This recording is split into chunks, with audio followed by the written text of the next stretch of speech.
Coming to you from Blue Crew Studio in Temecula, California, it's the Whiskey Throttle Show. Taking you inside the lives of the legends and leaders in moto and action sports. Today's guest is brought to you by Yamaha. Yamaha is the industry leader in two-wheeled fun and performance. Celebrating 50 years of YZ in 2024, the Blue Crew is still dominating shootouts and competitions. Yamaha, revs your heart.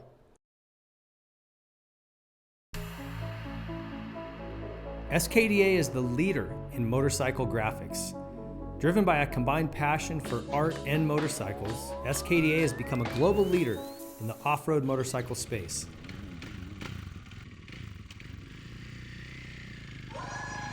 Their graphics can be spotted from a mile away with a unique design that blends speed and creativity. SKDA, search and supply of true art within moto. Troy Lee Designs, built for the world's fastest racers. TLD blends elite level protection with industry-leading style and performance. Moto, bike, helmet paint, casual wear, whatever your passion, Troy Lee Designs is waiting for you on the next level. Nihilo Concepts, enhance your riding experience with superior products like the start-stop conversion kit, fuel petcocks, frame grip tape, lever grip donuts, secondary on switch, billet foot pegs, billet throttle housings, and so much more. Nihilo Concepts produces exceptional products, all of which are made right here in America. Hey folks, thanks for joining us here in the Blue Crew Studios. We've got a great guest today, somebody that I've known and grew up watching from a long time ago when I was a kid. And she's a legend in not just motocross, but all action sports. And I'm excited to kind of introduce you guys who don't know her. It's America's Moto Mom. It's Gale Webb. Gale, welcome to the show. Stoked to have you. Thank you very much. I'm glad to be here. So you have been skating and, snowboarding and riding motocross and riding BMX for decades. Yeah. How are you? How's your body holding up? As I'm about to turn 50 and I feel like I'm falling apart. Oh, I wish I was about to turn 50. I just turned 80. So it was a big, big thing. And I can notice now some of the things. Yeah. But if I had to do it all over again, I wouldn't even think twice about it. Yeah. Because the people you meet and how much fun it is to compete and just have fun with everybody. Yeah. It's not something you regret, because I remember as a kid people saying, "Oh man, when you get old, you're gonna be hurting," and I was always like, whatever. And now I get out of bed and I'm like, oh, there it is, the knees. And you say they're right, but I'm so glad I kept on doing what I love to do. Yeah, and that's what I try to tell people all the time. Yeah. Well, good. Okay, you give me some encouragement that I didn't make a mistake. No, you didn't. Okay, good. I want to talk about your roommate real fast, because I found out from Mike, and as we were setting this up, your roommate is Eddie Fiola. You live with Eddie Fiola, and his wife Mindy. Right, and some people may know Eddie Fiola is just a BMX legend, but he also did the stunt riding for the movie Rad. And anybody that's, I think if you've been around bicycles at all, you know that movie and love it. Yeah. And he is also a stuntman now. He does a lot of Tom Cruise stunt work. He looks so much like Tom. We watch Tom Cruise movies a lot, but he's always been in the stunt industry, and he's like the forever young guy. He still rides motocross, just gets out there and has a good time, and he's just a fun person to be around. Very knowledgeable. Yeah. And crazy. He's just fun. That's awesome. And so is Mindy. Is she? Yeah. It's a good match. It was a good match. Yeah, that's really cool. They met at one of my shows, actually. Is that right? 33 years ago. Jeez. Well, I'm excited to start, just get into your story here. First, I want to just encourage all of you guys to get over to whiskeythrottlemedia.com if you haven't. We've got moto content, off-road, dual sport, a freestyle segment, all kinds of stuff, merch, you name it. So check that out. Our guest is brought to you by Yamaha. Let's get to her story today. So tell me about where you grew up. I grew up all over, actually. Okay. But I was born in Brooklyn, New York. Oh, really? Yeah, I'm still trying to get I almost got rid of almost all the accent, but we traveled a lot, my mom and dad, and we were all over the place, but basically California. Okay. What did they do? Why were you traveling so much? Excuse me? What did they do? What were you guys traveling so much for? It was just my dad. He was just always on the go somewhere here. He's a Navy guy. Okay. And I was born in 1944, so it was a long time ago. And my mom was a mom, cook, It wasn't, too much of everything. But we were everywhere, like Wisconsin, and we went to different places. But when I look back, and then I look now, in all the years, that was kind of really on the boring side. Is that right? Yeah. Yeah. And back then, even as I was growing up, girls didn't just be in sports like it happened. I just fell in love with a lot of sports, and I loved it so much I wanted to try everything, and some I competed in, and I'm glad I met some of the greatest people in the world. When you were younger and traveling around, I mean, one, that's tough because you got to keep making new friends, and a lot of like the military brat kids, they're either super reclusive, or they're very outgoing because they had to cope with that, right? Moving somewhere new and making new friends. Right. It was hard, especially in the schools, and now they have the names for. I was always on the go. I mean, I couldn't sit still in a seat. Had to keep getting up and sharpening the pencil.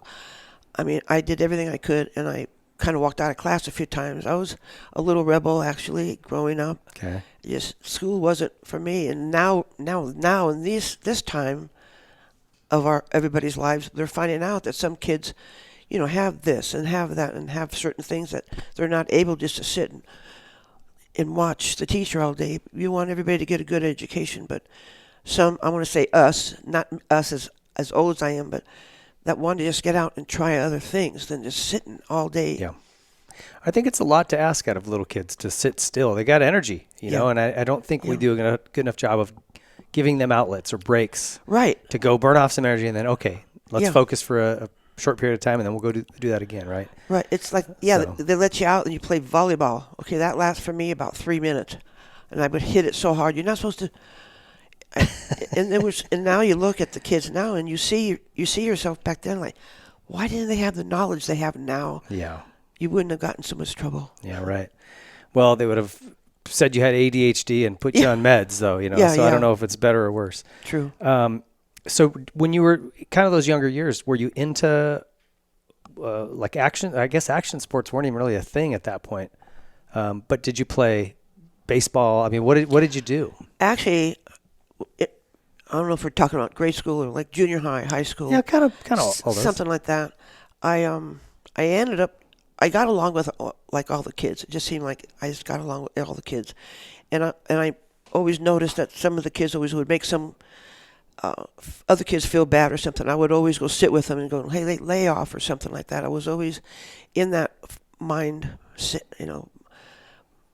thinking about things like that. But I always loved the idea of just going out and playing. So all the boys, like in the classrooms, they always want me playing. Like baseball, there's only one or two of the girls out there. And as I got a little bit older, I have a boyfriend or anything. But I still love sports so much. I was the first girl on the tennis team at Hawthorne High when I went to high school. And then the baseball too. I even tossed some footballs. I just love the aspect. I love playing sports. It wasn't to beat anybody, I don't think, at that time. Just participate. It was just exciting. Yeah. The girls were playing hopscotch in grade school. Gale, come on out. So it was just, some of the stuff wasn't for me. I liked more of the fast action stuff. Yeah. Well, Gale, you might get hurt. Girls don't do that. And I'd clam up because I know I'd get in trouble. It was like that kind of a feeling I grew up with. Well, different era, right? I mean, that would have been in the 50s. Yes. And, it was just a different world. It was a different world. Yeah. But also, I mean, I would have loved to have lived through the 50s. Just seems like, although there were some things that were needed to be changed, there was also some really simple and fun things. Yeah. Like hide and go seek. No. Well, or drive-in movies. Just, I don't know, like the culture back then. There was also some really cool things, too. Pile them up in the car and sneak a few in the back and go through the drive-through and then put out your speakers, put out the little, I don't know, blankets or whatever. Yeah. Those were the days. There's so many things like that the kids now, unless they read it on Facebook or they have people talking about it like my age, they have no concept of how much fun that really was. And we didn't even know it was passing by us. Yeah. It was pure fun. Looked like I have goosebumps. Yeah. Because it was just fun. Yeah, and I think my generation was kind of the last generation before social media and smartphones and all of the digital stuff. We're trying to adapt and live in that world, but we got to experience also growing up without any of that. And we're the last ones, 50-year-old generation, Yes. 40s and 50s. And it's a shame that kids today won't really get to experience that. They won't, and they're going to miss so much. And it's hard to, as we're talking about it, I love the photos that are generated on the iPhones and whatever. And so some of the kids can actually see, like, wow, you did that, or wow, you did that, that kind of an attitude. But they're going to miss some of that. But they can, once they hear about it a little bit more, they listen to their parents maybe a little bit more, and just think, wow, it was a different world, different era. Just what's the spinning? I can't even think of it. The spinning thing that everybody got hurt on. Oh, yeah. I love them, and you let go. God. You know what else you can't find anymore is a teeter-totter. No, I broke my nose on one because I had a guy jump out of a tree. I was sitting on the bottom. And really, it was in Wisconsin. They'll never forget it. The teeter-totter, and it was in a drive-in theater, but the light, it wasn't dark enough, so they had a playground for the kids. I was laying down. I was sitting on the teeter-totter, and I knew the kids. I went, jump down and land on the top, and I can shoot up a little bit. Well, I shot up a whole lot. Just busted my face, broke my nose, and then I had to fly back. And a TWA, I'll never forget it. And I remember my mom and dad You were extreme right from the beginning. Yeah, didn't know it, but. So when did you start getting into all of, kind of more extreme things? I know you had like a life-changing accident. Yes. But was that in your 30s, 20s? No, I wasn't even, it was more in the young 20s. Okay. So you finished high school here in Southern California? Well, kind of. Yes or no? Okay. Take me through high school. Let's start there. Well, I have a documentary coming out, so it's kind of hard right now to tell you one thing and then everybody's going to see the other things. The documentary is pretty intense. Okay. And but because of some of the aspects of my childhood, I left home quite a bit. I was a runaway. I'm not proud of it, but some things happened. But it made me tougher. It made me know a little bit more, and so get me back on track. Okay. So you finished high school. Did you finish high school? Oh, or yeah, did you check off? but it was at different facilities. Okay. But I did. I went to Hawthorne High, but I was in and out there a lot. Okay. Stuff with your parents, bad relationship stuff there? Or, I don't want to dive into it if you don't that's want to okay. talk That's okay. Just yeah. Not my mom. Okay. She was all cool. Okay. So tell me about this this accident, because at this point I'm thinking it would have been 1960s something. When did you graduate? 63 is when I graduated. Okay. On paper, yeah. So there wasn't even really, motocross wasn't even really a thing yet. No, it really wasn't. Obviously skating was, but pretty rudimentary. BMX, same thing, like very early days of all that. Yeah. When did you get introduced to that stuff? And you had a skydiving accident. Well, I almost lost my life in a skydiving accident. And so how did you get involved in that? Through friends, Okay. and then I went through in Lake Elsinore, the troops, the paratroop. I'm saying it wrong. The skydiving course and training. The course and what to do and the count and the whole thing. So I did that, and I took quite a few. Well, maybe 20 jumps or something at different times. Okay. But I was doing good. I loved it. I fell in love with it. Like, whoa, it was just amazing. And then one time, some friends of mine, I didn't have the money. They were going to go to Oklahoma, and it was a big event, skydiving, a big event for Pro-Am, and I went just to go. I said, okay, I'll go. Let me go with you. I can root you on. So we get there. They jumped. They were doing pretty good, and they said, Gale, come on, we got an extra chute. Just put it on. Well, since before that, I never let anybody touch my chute. I wrapped my chute, but I was so excited. I'm like, you sure you wrapped it good? I don't want to die, kidding around. I went, no, Gale, you know me enough. So I used his chute. Somebody you knew, a friend. Someone I knew, went up, jumped, and it just wouldn't deploy. And back in those days, the chute came out from the front, like. Whew. Okay. So and funny enough, years later, I was with American Honda. We did a tour in that same vicinity, and the old phones, people were calling. we thought you died. We saw it was on some Wild World of Sport thing. Oh. And they said, we saw your arms going and going and going, trying to get the chute open. And it popped right when I was landing. So I had a lot of head trauma. Yeah, it sounds like back and neck. That was a long time ago, but it was, and I wish I could remember more, but I really don't. I can remember what people told me. Yeah. But it was on the news. I guess their news stations back then wasn't like now, and a lot of people did call in on it, which I didn't know. We were doing a TV thing for Honda on safety, with ATVs. Okay. And so these people are calling in like, we were at the contest. That was you. We thought you died. So. Jeez. Yeah. Did your friend feel bad? I mean, he had to feel terrible. I cannot remember. I can't remember anything really after that for a pretty long time. I can remember spots. For like years? Oh, no, not years. Well, maybe a couple of years, yeah. Okay, long time. But it's, what I read about it was that you had to learn how to walk and like everything, kind of relearn. I still have a hard time with my shoelaces. Really? I know it sounds dumb, but that was one of the last things. I used to just take them and throw them out. Like, forget it, I don't need them anyway, or I go barefooted. Wow. So it was a lot of frustration in those days for me. Because all I wanted to do was do more crazy stuff. I loved... Adrenaline junkie. Huh? Yeah. Yes. I won't even skydive. I don't like falling, so I won't like bungee jump or skydive. I'm out. Oh, yeah. I can't do it. So. Well, I wanted to go up again. I asked one of my specialist doctors from my head injuries and everything, because I had to go for a few years. I said, I want to dive again. I have a friend that would bring me up. He's a tandem. He goes with another person. He's a trained guy. And he's like, no, you cannot do that. And I'm like, so why? He says, because they could flip you right back on the instant that was happening to you years ago, and you can actually punch him or whatever you want to. He says, that's how easy it is. You would die then, and you would take someone along with you. Jeez. And that was it. I never talked about it again. And I'm like, I would never do that to anybody. Oh, my God. Yeah. So wow. I never thought of that. Yeah. Wow. Crazy.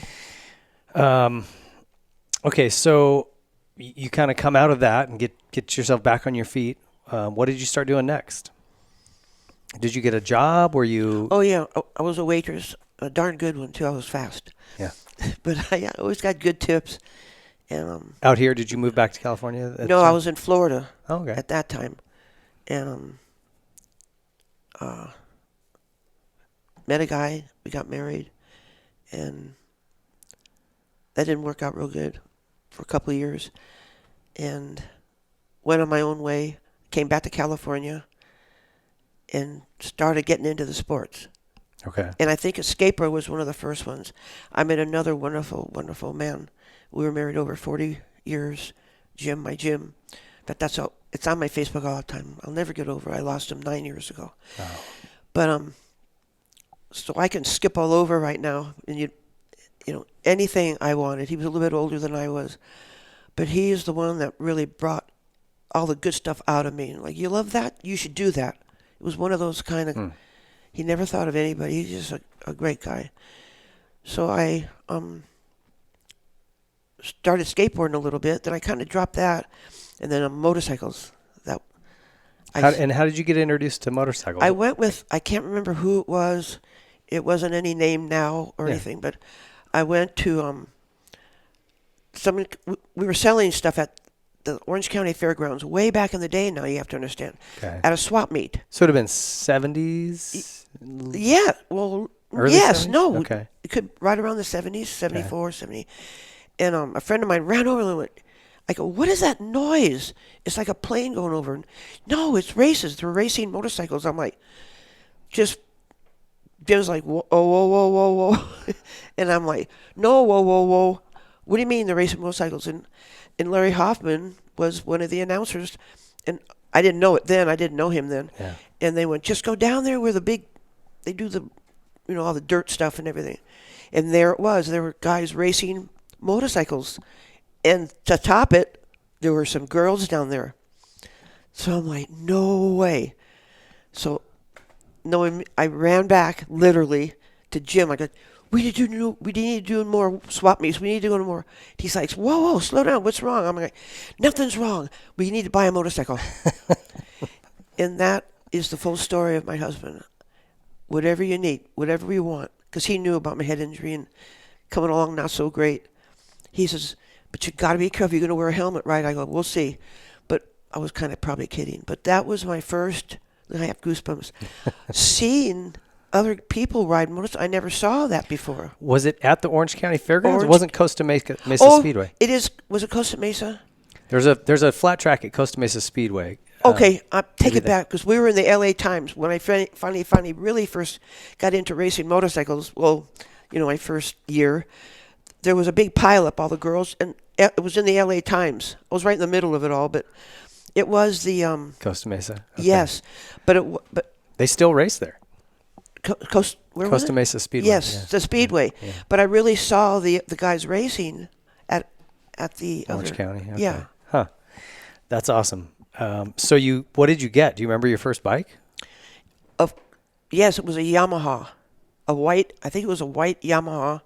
We went to a place called Indian Dunes. Oh yeah. Oh my God, I was so excited. I was like crying, like yes. It just fascinated me. I've never been so excited. And of course, then we came home and I couldn't talk about anything else. I want to go again, so we went again, and I went, it's not fast enough. My husband like, what's not fast enough? I said, the best bike out there. I was told the Honda Elsinore is the fastest bike, and I got to have one of them. It was like no thought in my mind. Like, yeah, it's the bike. I was a beginner. Yeah, right. So we saved up, and I sold the Yamaha, and I got my Elsinore. I have pictures of it, and I was so excited. So you went from the flat track race to Indian Dunes, which is motocross. Right. Did you like the motocross aspect more than just flat track racing? Oh, I did, really. Yeah. I really did. That was afterwards, after you do a couple of them. For me now, that was boring after a while. You just keep. Yeah. But I love the idea of there's a corner, there's like a little jump. I'm rolling over. I think I got that high, Yeah. That was at the very, very beginning, and I just couldn't get anything out of my mind. Yeah. It kind of takes over you once you get bitten by that bug. You do. Yeah. And the people you meet are so awesome. Everybody was so cool. Yeah. Yeah, and especially back then. It seems like it was just a big family. It was kind of like if you were just there, you were part of the club. Yeah. There wasn't little cliques or you can't hang out with us. It was like, hey, you're here.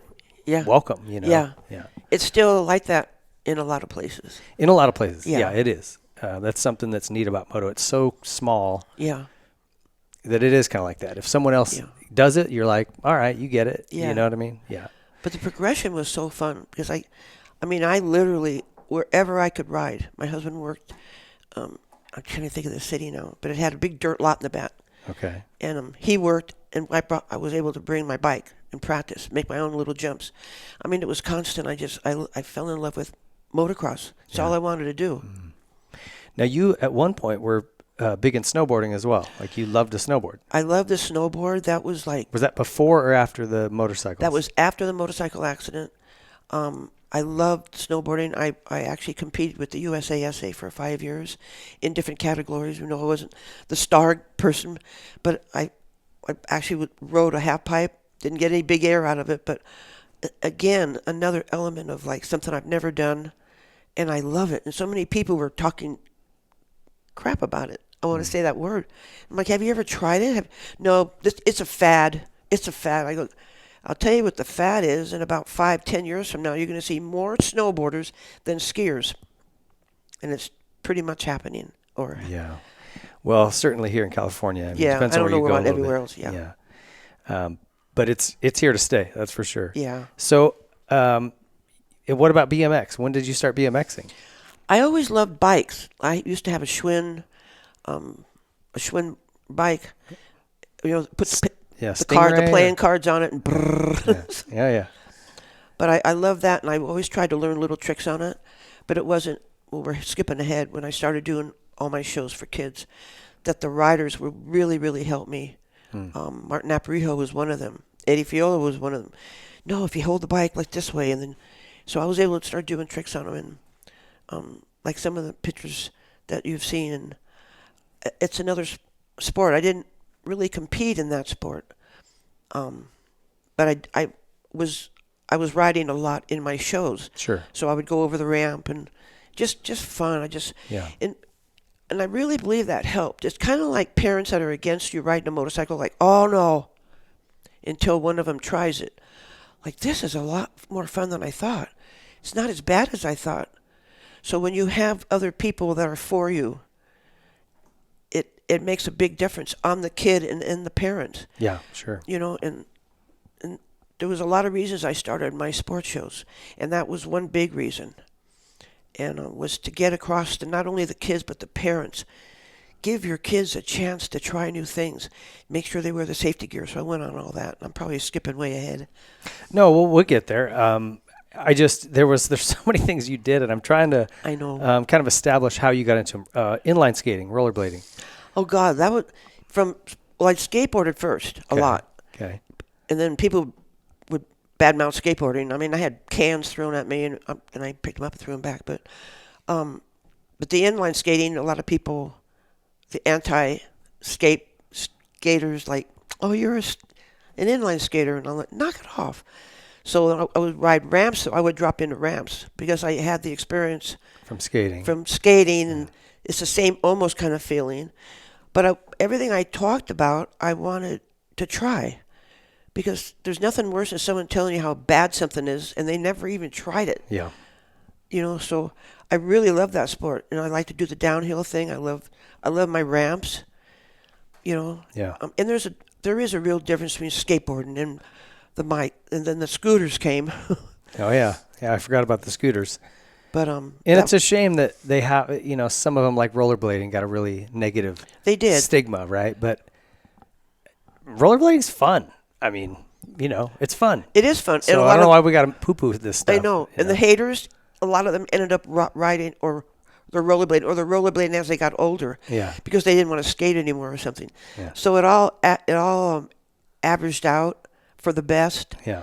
Like. That's funny. Well, so you did all of this stuff, and got back. You said you had an accident on your motorcycle. Was there another one that I didn't know about? You have a big crash on your motorcycle or no? Street bike or? Oh, I don't know. You said no. After my I've motorcycle crashed accident. a few times on my motorcycle. I mean, I'm going over jumps, and I loved jumping. Yeah. I don't know why. A lot of people just love corners. I like certain corners. I like the left corner. Just go around. And if someone takes a picture and there's a roost, even if it's this big, I got so excited, like, oh my God, I did that. This is when everybody told me you're never ever going to be able to do anything again. So accept it. Hmm. And they got 2 fingers. Yeah. So I just some people were looking out for you, which that's what parents do for their kids. But sometimes they have to give their kids a chance to at least try things. Yeah. I agree. And I think that just having my own kids, my own daughters, they ride, we ski, they surf with me. Like I've tried to really let them try everything and see what they gravitate towards. Yeah. And I took them scuba diving. Oh. We were on a vacation and I was super nervous because we were in Belize and it was kind of like being in Mexico. The gal's just like, all right, here's your regulator. Can you put that in your mouth? Okay, good. We're going. Oh. Very little like explanation or, hey, here's what to do if your goggles get knocked off. Yeah. And so we're down about 25 feet, that's pretty far. I mean, they were 9 and 10, I think at the time. And these kids are like swimming all over each other, bonking into each other's tanks. There was a tiger fish down on the ground. She didn't say, hey, don't touch these. They're poisonous. Oh.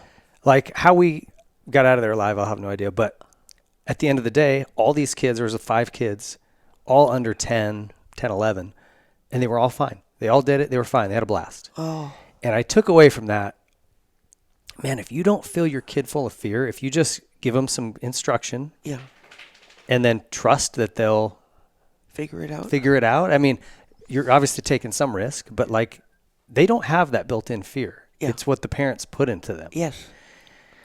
And so I've tried to kind of keep that going in the things that I do, like even riding motorcycles. I'm scared to death half the time. Yeah. But I'm like, okay, here's, work on your body positioning here, try this, but I just keep my mouth shut and 9.5 times out of 10, they surprise me in a good way, right? I'm like, wow, you guys are doing great. Yeah. You know? So to your point, I think it's important to let your kids experience some stuff and don't fill them full of fear. Oh no, you're gonna hurt yourself. Right. And I think that's what parents have a tendency to do. Yeah. Kind of overprotect a little bit. Yeah, it's a natural built-in thing, you know.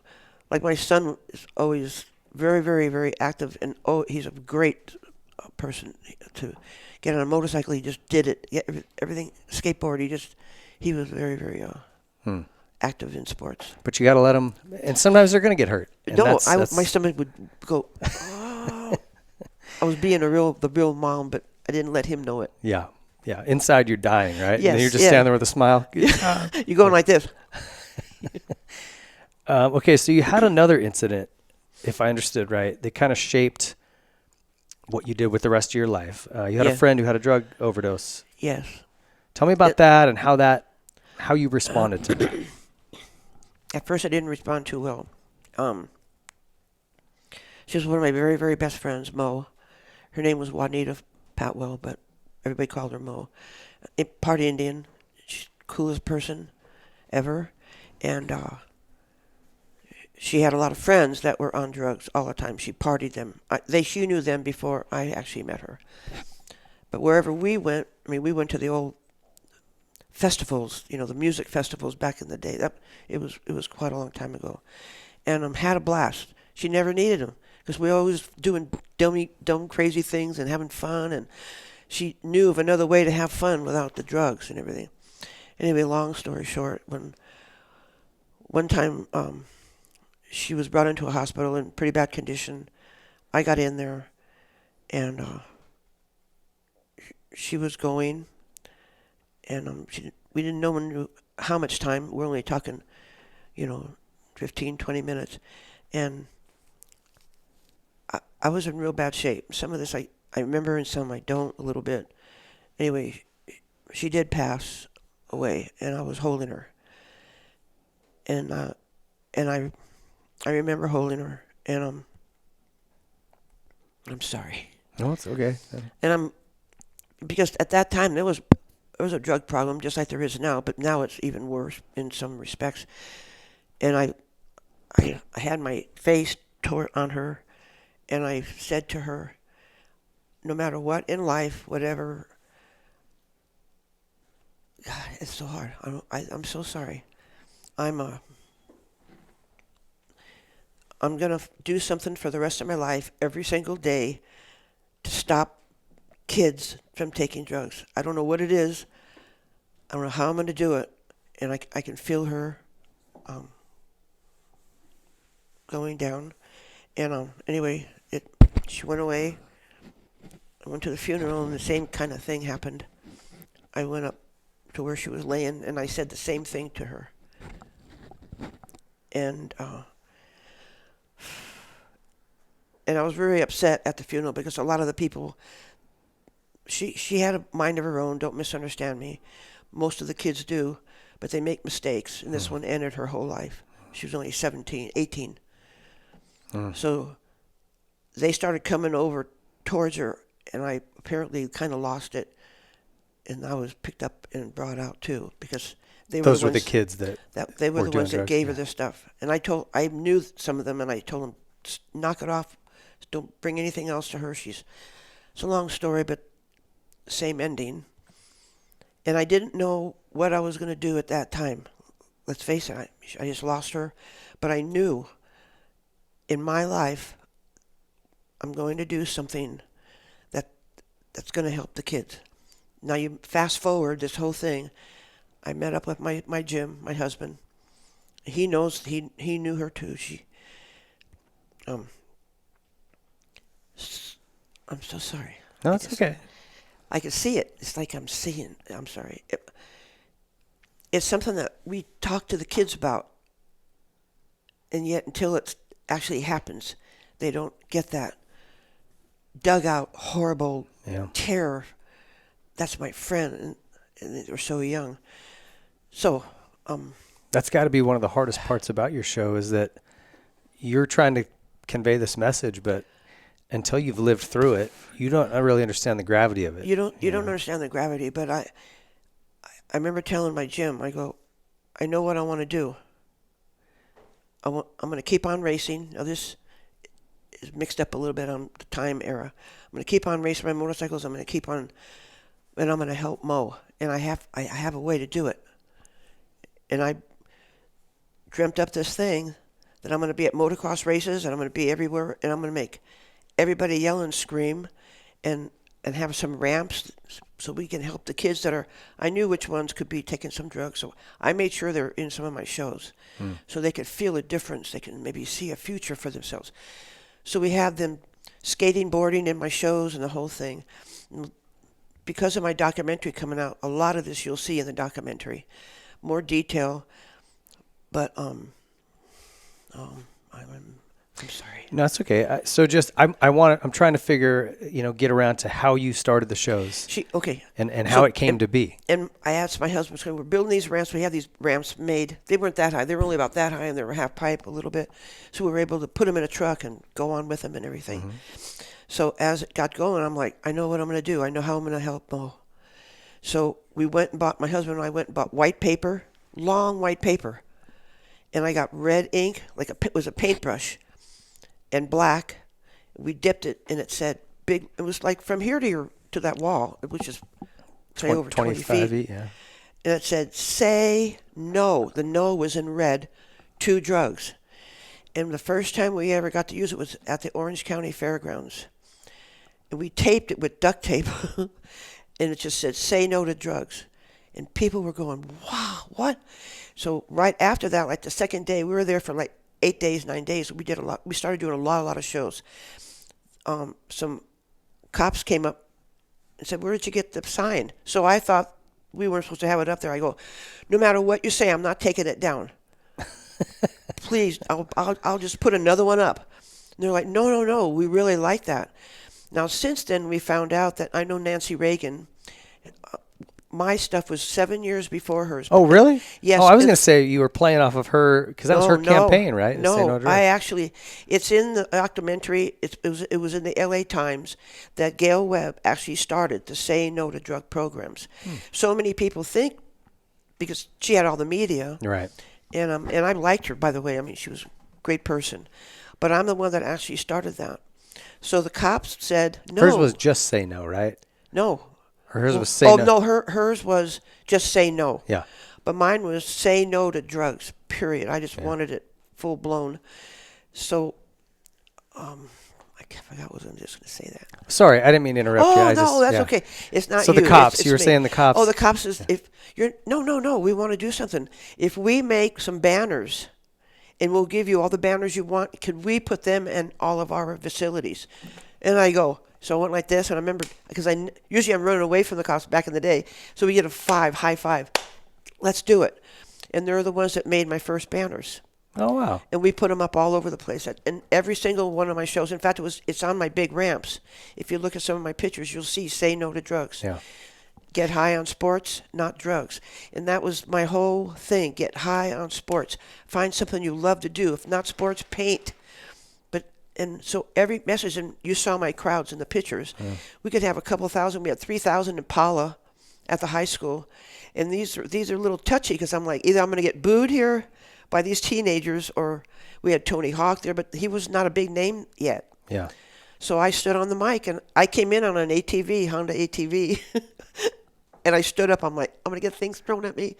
But it didn't happen. It was the opposite. The kids were standing up, clapping.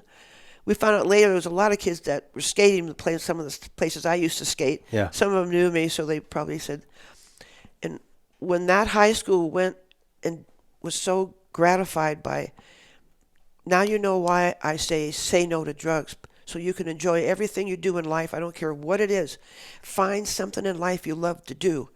You did it. You found what you love to do.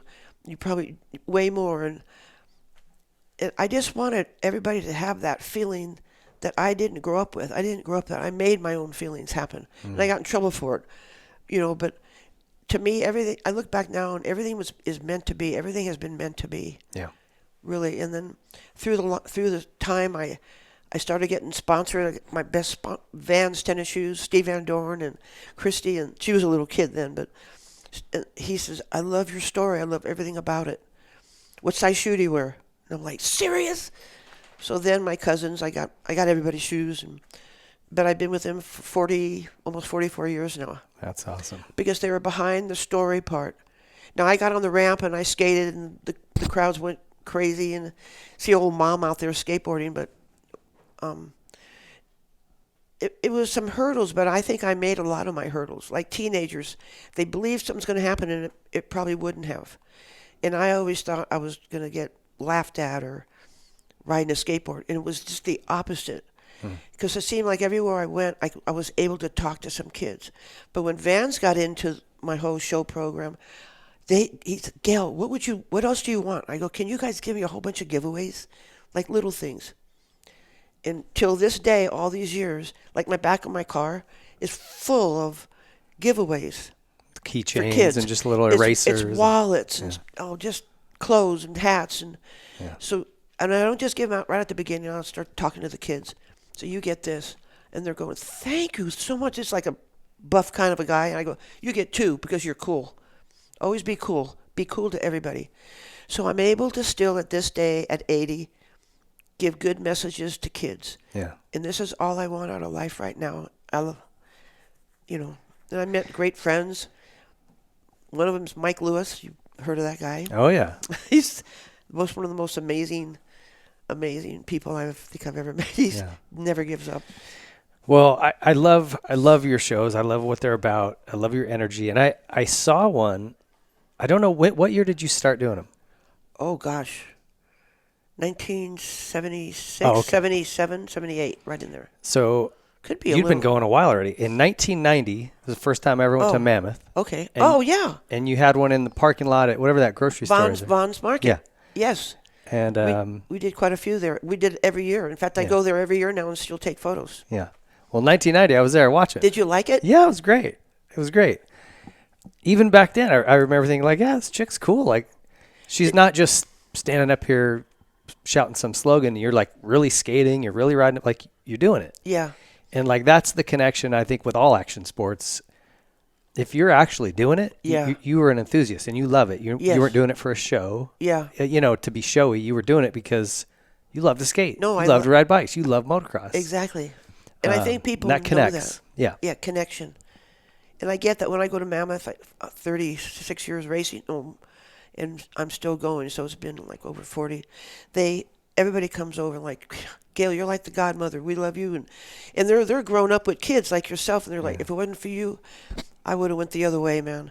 But you changed my mind. You changed my head the way it was going. And I get that all the time, from guys. And that's amazing because, we're all looking for a little bit of purpose. And at the end of our life to look back and go, I'm proud of what I did. Yeah. Man, how awesome that you impacted a lot of kids' lives, and kind of redirected them down a better path. Yeah, I get that a lot, and I'm proud of that. And I know some of the things I'm saying, it sounds like whoopee for I'm trying to be big or I'm trying to make something that's not. I'm trying to get attention, but I'm proud of what not only myself, but guys like Eddie Fiol. I mean, he was a big part of the show. And he does the same thing I do. He'll stand for hours talking to kids after a show. Yeah, that's an impact right there. And a lot of my riders did that. I have the Vans Junior team. I was supposed to have 3 riders. I ended up with 19. Steve's like, I should have known, but I think I knew. And I used to bring them to different schools because it was just a little grade school. And I wanted the kids to also hear not only what I was saying, but to have kids tell kids. Yeah.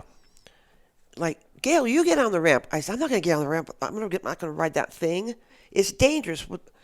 Is this dangerous? So I would make it funny for the kids. And I would get on. And the LA County Fair, we did that 10 years in a row. And I rode ramps. And so it was like that. It was like being in a story. It was like being in a fix-it story. I want to be here to help kids.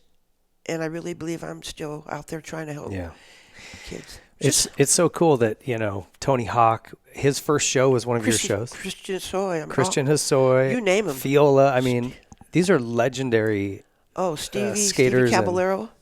Oh, I don't have. I usually wear his shoes all the time.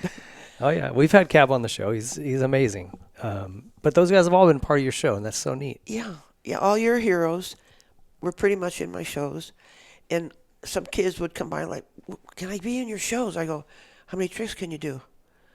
Oh, maybe not even one. I said, "Okay, you're in. Bring your mom and dad over," and the kids still stand there. Okay, you're in. I can't do any. All right, you're hired. That's funny. Okay, so how did you get connected with it? How did you know Cab, and how did you know Hosoi and Tony Hawk and Eddie? How did you meet them? Well, number one, they were young, 14, 15, I think Tony was probably only 12 or 13, 8, young in my shows. But I just followed him. But he and the rest of them, Stevie and Cab and all them, they were really into skateboarding. All they kind of knew was skateboarding. That's what they did. Then I would call him. I really need you. Can you be in Riverside? Tony, I need you.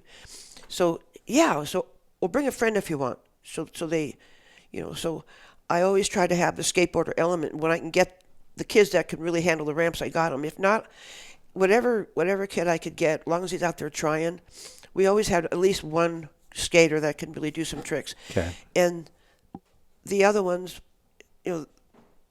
I kind of like went over the question here that we were talking about. Yeah. I'm sorry. No, how did you get connected with all these kids? Like, how did you? I was skateboarding, and like I was doing something wrong. Like I couldn't do front sides as good as I could do the back side. So they'd come over and like, Gale, bend your knees a little bit more and then flow your arm around a little bit better. You got it. So they would be the ones that seemed like they would help me because some of them knew me. Some of the other ones didn't know me. The first, I think, Concrete Wave was one of our first places, and that was where a lot of the top skaters came from back in the days, and everybody was always helping me. So you just got to know them skating with them. I'll tell you how new I was to skateboarding. The very first time I wanted a skateboard, I had to have a skateboard. Went to Huntington Beach, I went to Jack's, bought the wheels. I had to have certain wheels. I never really skateboarded that much. I had a board and I put it down and I rolled on it. This is when I was getting really serious. So I bought the board, I got the grip tape, I got the whole thing, the trucks. So I'm putting them on because I could skate. So I'm putting them on and I'm trying to skate right on PCH and I'm turning and I go, something's wrong with this board. And I'm looking down, my husband was there, and the kid goes like this to me, lady. I go, what? And he says, you got the trucks on backwards. Okay, I went from this big down to there, and I go, are you serious? He's, yeah, you're putting your feet right, but when you're turning, it's going the opposite. Switch your trucks, get a screwdriver. And the kid was only 12. So that was my... Well, yeah. He straightened you out. He straightened it out. So your slogans, you always had a few slogans, if I remember right. It was like, kids are number one. Yep. Stay in school. Stay off drugs and alcohol. Get high on life. And all of these are great. I feel like we need to bring back the shows and add in, get off your phone. Like that Yes. was something great about you were always promoting, go out and do something, find something you love and go do it. Yeah. And man, we need that message now more than ever. Absolutely, 1,000%. And if I was doing as many shows, I've done thousands of shows, literally, all over the country. Yeah. And if this was happening now, it would be, put them in your pocket, keep them in your pocket, go have fun. I would find a slogan that the kids wouldn't be intimidated or like, oh, what, like the attitude thing, but something they could understand. And then if something happened, like I was going to say, they go, wow, that's what she meant. Because a lot of kids are getting into a lot of trouble with the phones. Mm-hmm. Well, there's so much going on all over, and it's scary. And those kids in the day, or the kids now have no concept like the fun we had on regular things. But we had so much more of not a pressure kind of a fun, a real fun. You fall down, you get dirty, you get back up, you go on the swing, you jump off stuff, you go ride your bike, you meet with the friends, maybe till the light goes out, you go hide and go seek. What's hide and go seek? Yeah. And I go, they miss so much of a life that, even if they could put part of our lives together, you're young, But if they could just go back a little bit in time and say, 1 day a week, no phones at all. Yeah. Just go call your friends, go to the mall or go swimming or go have some just fun with no phones. Yeah. No one brings a phone. Yeah. I don't know. I know. It's maddening, and I have 2 teenage daughters, so trust me, I fight it all the time. That's hard, huh? It's very difficult these days, and I'm glad I'm not a kid. It would be hard to be a kid. Do they say to you, you just don't know? Maybe not. I mean, it's just it's whatever all the kids do. So if you don't have a phone, it's like you can't even communicate with your friends. Yeah. You know? Yeah. It's just an odd time. I'm glad I didn't grow up in this era. Anyway, those are always, all of your slogans were great. But like you had mentioned earlier, with fentanyl now being so prevalent and such a problem, and I mean, I see it. We're using medications to offset it almost every day. Yeah. If you're in like San Bernardino, places where I work up there,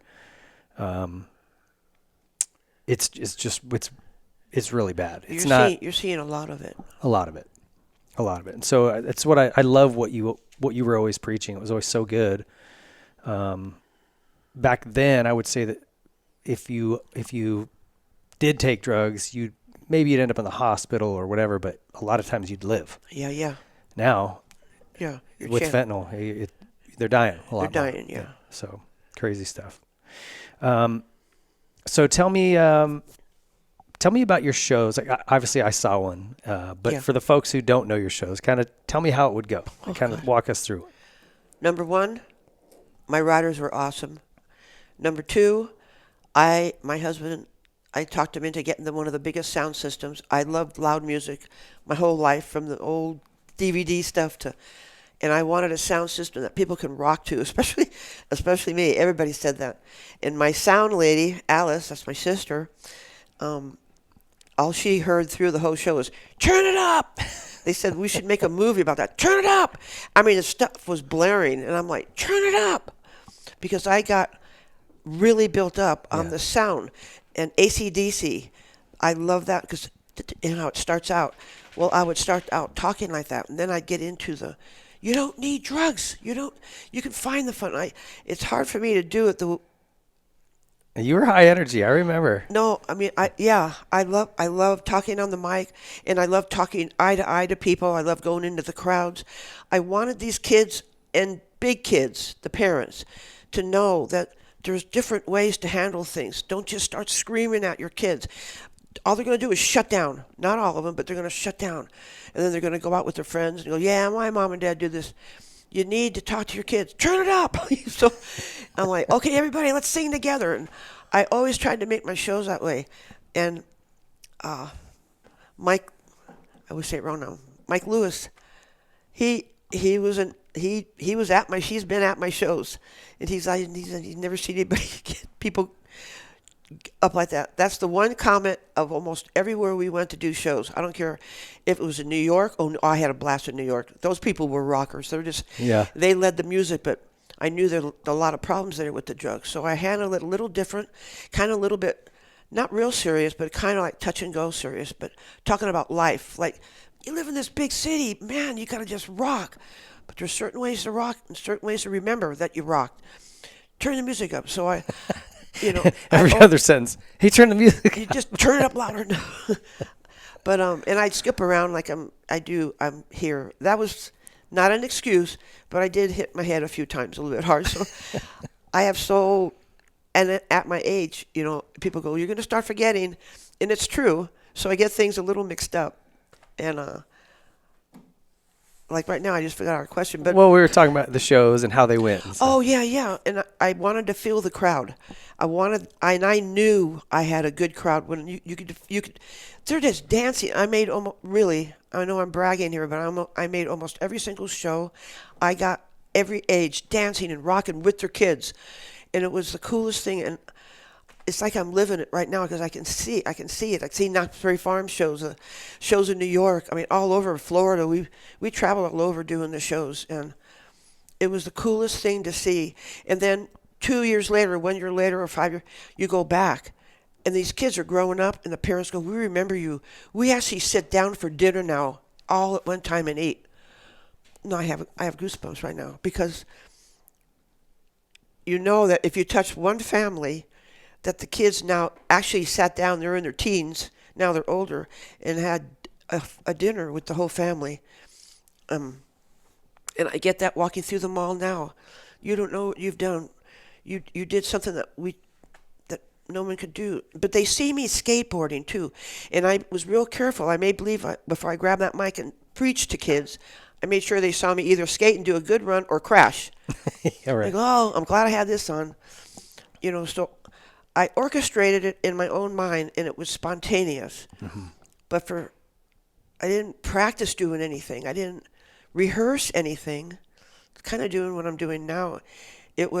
But I got very excited and very happy in my shows, because you could tell the ones that they're really into it. Yeah. And when I saw the parents into it, or some kid we did like 3 to 4 shows a day, and some kid, the first show, you kind of notice them. You just know this kid's got some problems.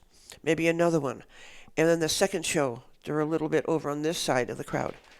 And by the last show, they're right in the front. What kind of board do you got? They wanted to talk to somebody. They already knew what kind of board I got. So did you like that? So you'd spot those kids and then go kind of have conversations with them. And absolutely. And I would kind of look for him a little bit, and I knew he'd be back.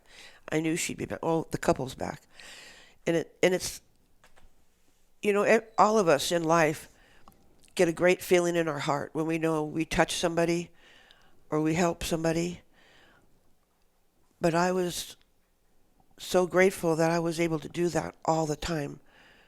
And to hear it now, and some of these guys have gray mustaches and kids, and these are my grandkids. You saved my kids. And I'm not fibbing here. This really happened all the time. And I'm grateful I was there. And if it wasn't for Mo, I don't know what I would have been doing, because yeah, well, it seems like everything was from your passion for adrenaline. I mean, you just love action sports. You're not a sit around and play canasta kind of gal. No. And then what happened to your friend really planted a seed that you were going to grow. Yeah. And you did. Like, you're the perfect person for the path God put you on. That's the way I see it. I never wanted anybody else, yet I knew it was going to happen, to ever feel that kind of emptiness and that kind of hurt over stupid drugs. And you get that high, sometimes you never come out of it, as you know. But it was just such a waste. Yeah. And it still is. It's horrible. And, the sad thing is a lot of times it's happening to teenagers. Yeah. And at least in my line of work, that's what I see. Yeah. And it's heartbreaking. Yeah, it's heartbreaking. When you see the parents. I can tell your face changes when you talk about that. Yeah, that's terrible. Your bio says you have over 30 women's motocross championships. Tell us about that. I have over what? 30 women's motocross championships? Oh, no. That's crazy? Oh, okay. No, not 30. And we all had different levels. Like some of the great motocross racers, like Sue Fish, Mercedes Gonzalez. Yeah. Oh my God! I have the list. Yeah. Who do we have? Dee Cates. Yeah. Lisa Atkins. Wagner. Yeah. And there was D Woods. Gosh. Yeah, I mean, there's been a lot. Yeah. There's so many great. They were the elite. They were the pros for the women. Yeah. They were great. I started as the novice. I started as a novice, and then I went to intermediate, and then expert. Where, I was doing pretty good by then. I was doing pretty good. Yeah. But a lot of CMC, like Golden State and Transcal. I raced all of them. Yeah. Wherever I can race, I race. Whatever. Yeah. I mean, we were on the go all the time, and I love coming back and cleaning my own bike. I don't know what. The air filter, not so much, but I did it. But it was another gratification. It was just other people, and I was one of the older ones too, and those girls, Sue and Mercedes and all these girls, these were my idols. Sue was the first, and Mercedes were the first girls I ever saw do a cross up, X up. Yeah. I went crazy. I kept telling my husband, I have to do that. I want to do that so bad.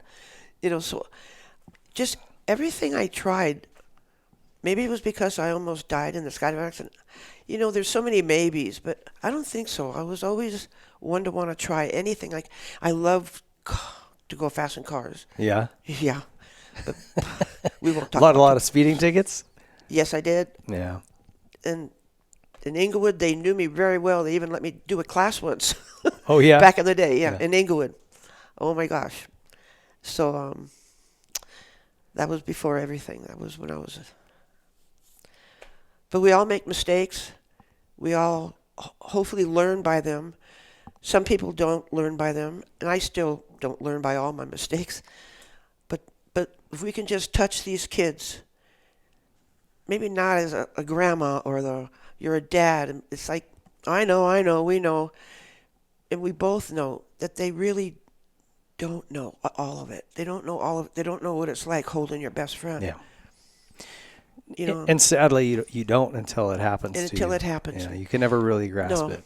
You can't. It just makes them more upset sometimes. Like, oh, you're just saying that, or it's not. And what you do, that's heartbreaking. Yeah, it's very, because you watch the parents reacting to what's happening, and especially if it's girls, like teenage girls and I've seen it happen too. And then I put myself like, this could be my daughter. Yeah. And I mean, it's heavy. Yeah. It's very, very heavy. And for the girls, I couldn't remember all your names. You were all fast. Yeah. Well, it's funny. We had Mercedes on the show maybe just a month ago. Oh. And it was fun to go through some of her stories, because I remember racing her at Mammoth, and she passed me. It was a practice day. And my dad just would not he was just having the best time with it. Oh, you got passed by a girl out there, and I'm like, she's fast. You don't understand. So she's telling stories of her racing with Chicken, Matasevich and McGrath. Even like she beat McGrath at a Golden State race, and Jack did the same thing to Jeremy. Just kind of let him have it. Jack was funny. Oh yeah. I'd come off in between a race, and he goes, "What are you coming off the track for?" Just real like hardcore. And I go, and Jim, my husband's standing there, and he says, "Get back on the track. Turn around. Get back on the track. If you're not hurt, you get on that track." Well, I don't want to do it because whatever was going on. But he was, and I still see him to this day. And Jeremy, I see him. Yeah. Yeah. But again, it's people helping each other. They knew what I needed. You're not going to get off the track that easy. Get back on, do one lap, then come back off. Because I was ready, because I did something dumb, whatever I did. Like, Yeah, that's good. The good friends will hold you to account that way, right? Yeah. In a friendly way, but that's great. Hey, we're going to take a quick timeout. This is your Troy Designs timeout. We're going to be right back to finish up with more Gale Webb. Stick around. There's a new product on the market that's going to help you with your riding and racing, and it's Elevate Action Sports. If you've not yet gone and checked it out at elevateactionsports.com, it's a collective of riding coaches, the likes of which has never been put together. Grant Langston, Ryan Hughes, Jeff Emick, Johnny Campbell, and myself, David Pingree, bringing all of our years of experience in professional racing to one place with professionally produced videos and all kinds of supporting staff to help you with your mental side of racing, your physical side, your bike setup, your bike maintenance. We cover it all. Get to Elevate Action Sports right now and join the community.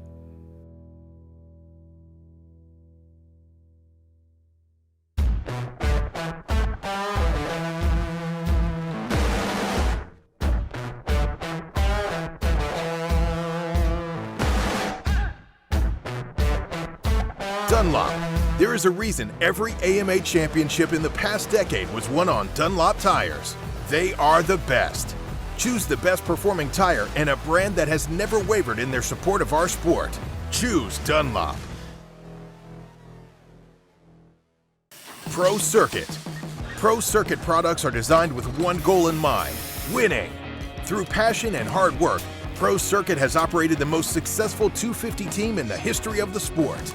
They use that same formula when developing exhaust, engine, and suspension parts for every brand. When only the highest level of performance is acceptable, trust Pro Circuit. Since 2009, Seat Concepts has been dedicated to making the best aftermarket seats. More comfort, more grip, more riding. 10 years, we've continued to raise the bar. Innovation and American craftsmanship make Seat Concepts the world-leading manufacturer of power sports seats.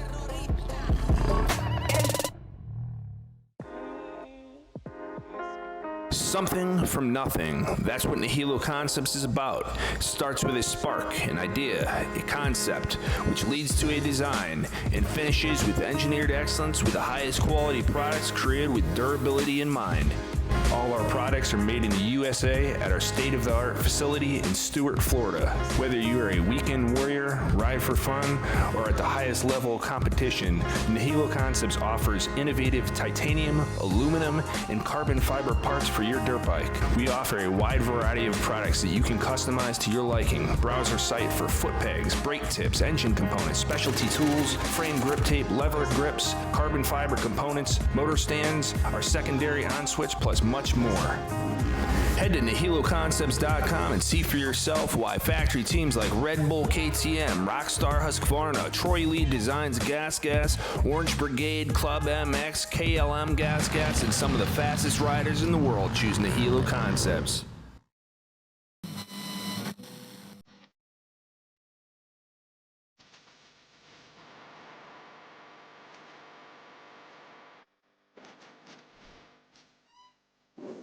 Specialized Bicycles. Specialized leads the way in the world of bicycling. Whether it's cross-country racing, downhill, e-bikes, enduro, road, gravel, dual slalom, dirt jumping, or all mountain bikes that do it all, Specialized has the perfect ride for you. The brand is synonymous with engineering excellence and innovation that steers the industry. Visit your local Specialized dealer for a test ride and see just how good Specialized products are. Try to keep on keeping on.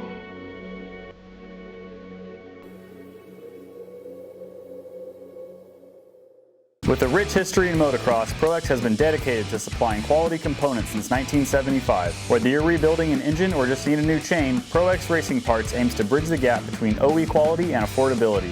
ProX has over 9,000 part numbers and over 60 different product types that are manufactured by highly reputable or even OEM suppliers and are offered at affordable prices to help keep riders on the bike instead of in the garage. Visit ProX.com to search parts for your bike or check them out at your favorite online or local dealer.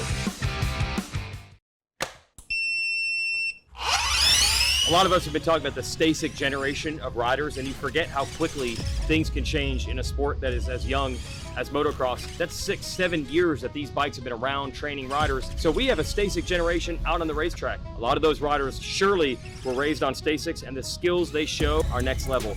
All the things that coaches have been teaching riders on larger motorcycles for decades, they're doing it younger than ever, and it's hard to believe the Stasic generation is already here.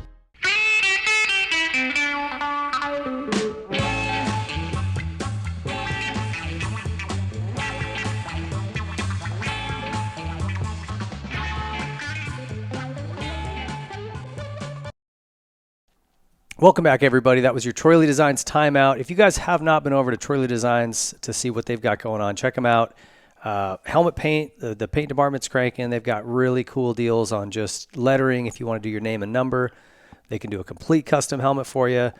All of their new gear is out for the winter. It's amazing. If you guys are into off-road, they've got a really cool Scout line that is just dialed in for off-road, dual sport, that kind of stuff. So check those guys out. Longtime partner of ours, and we're stoked to have them. Okay, jumping back into your story, you were talking a little bit about Jack McGrath and how he was a trainer. He would be on Jeremy a lot of times. Like, get back there and do it a little bit. Do it this way. He really kept him going a lot.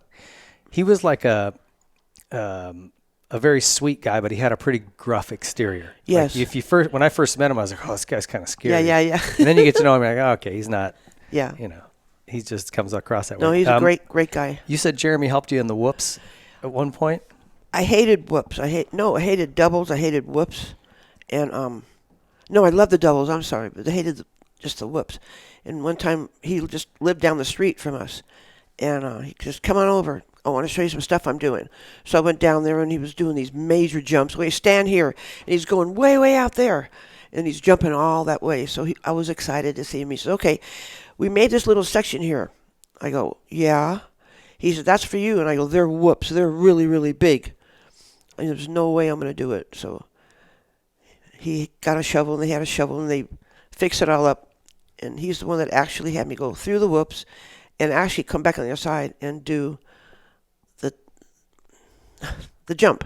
Okay. The double jump. Okay.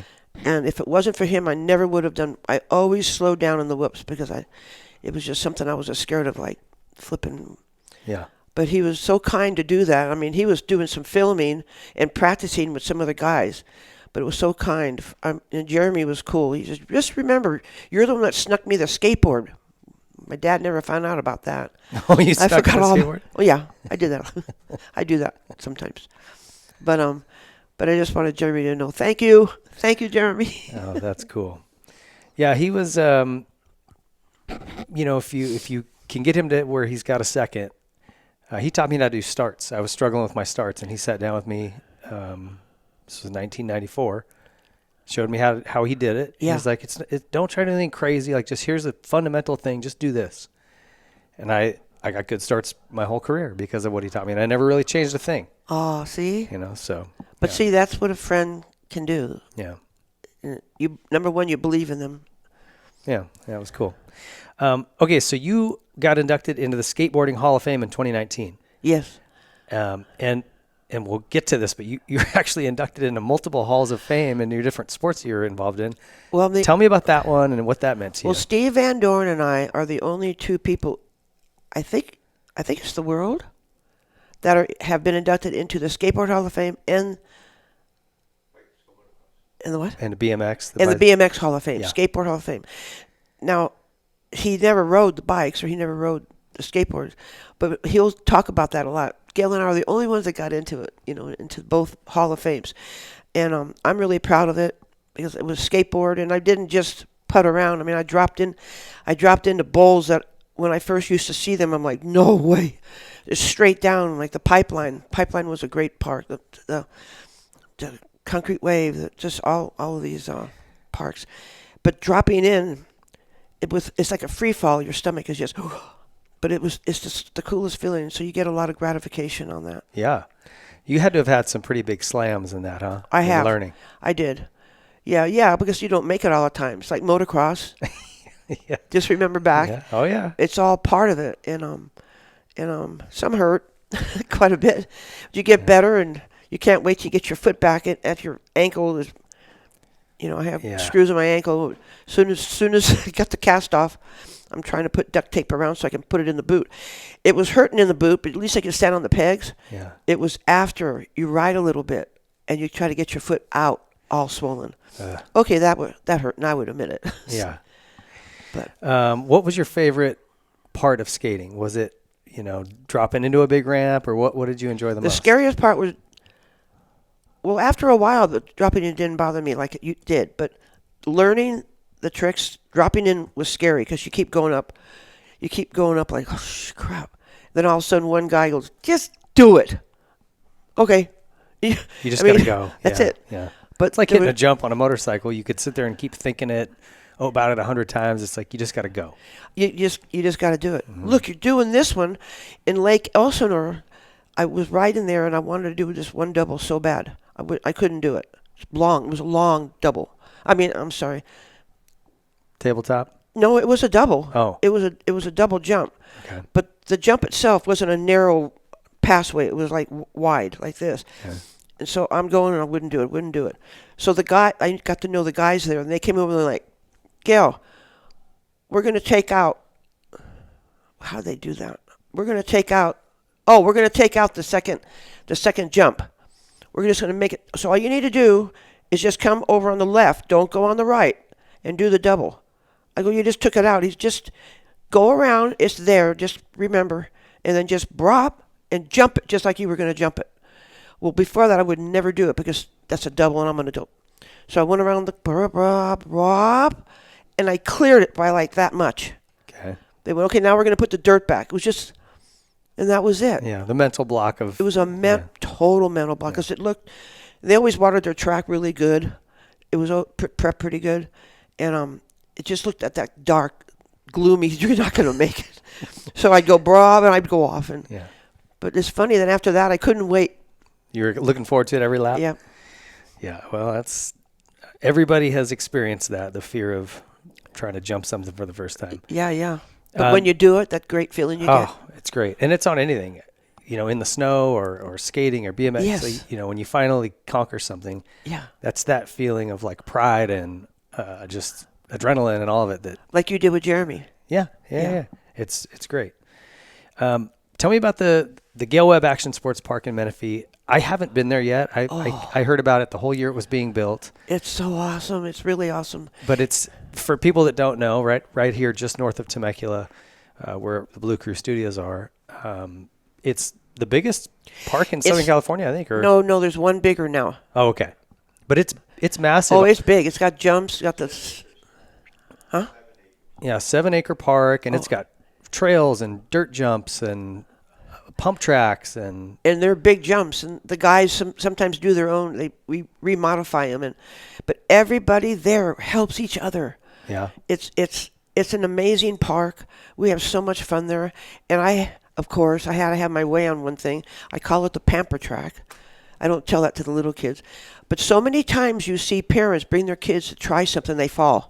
That's it. We're not doing that again. Come on, we're going to go find something else to do, because that's just kind of, my brother does it. Well, he let him do it. He's old enough to do it. Well, so I got the guys build the pamper track. Instead of the jumps being really big or like even pretty big, these are little. It's made out of wood and it has rollers. It's about this wide. 2 or 3 feet wide. Okay. And it's the hit. So the parents bring their little kids with a helmet on, and they have all these little stride bikes or the little bikes. Yeah. They get on that.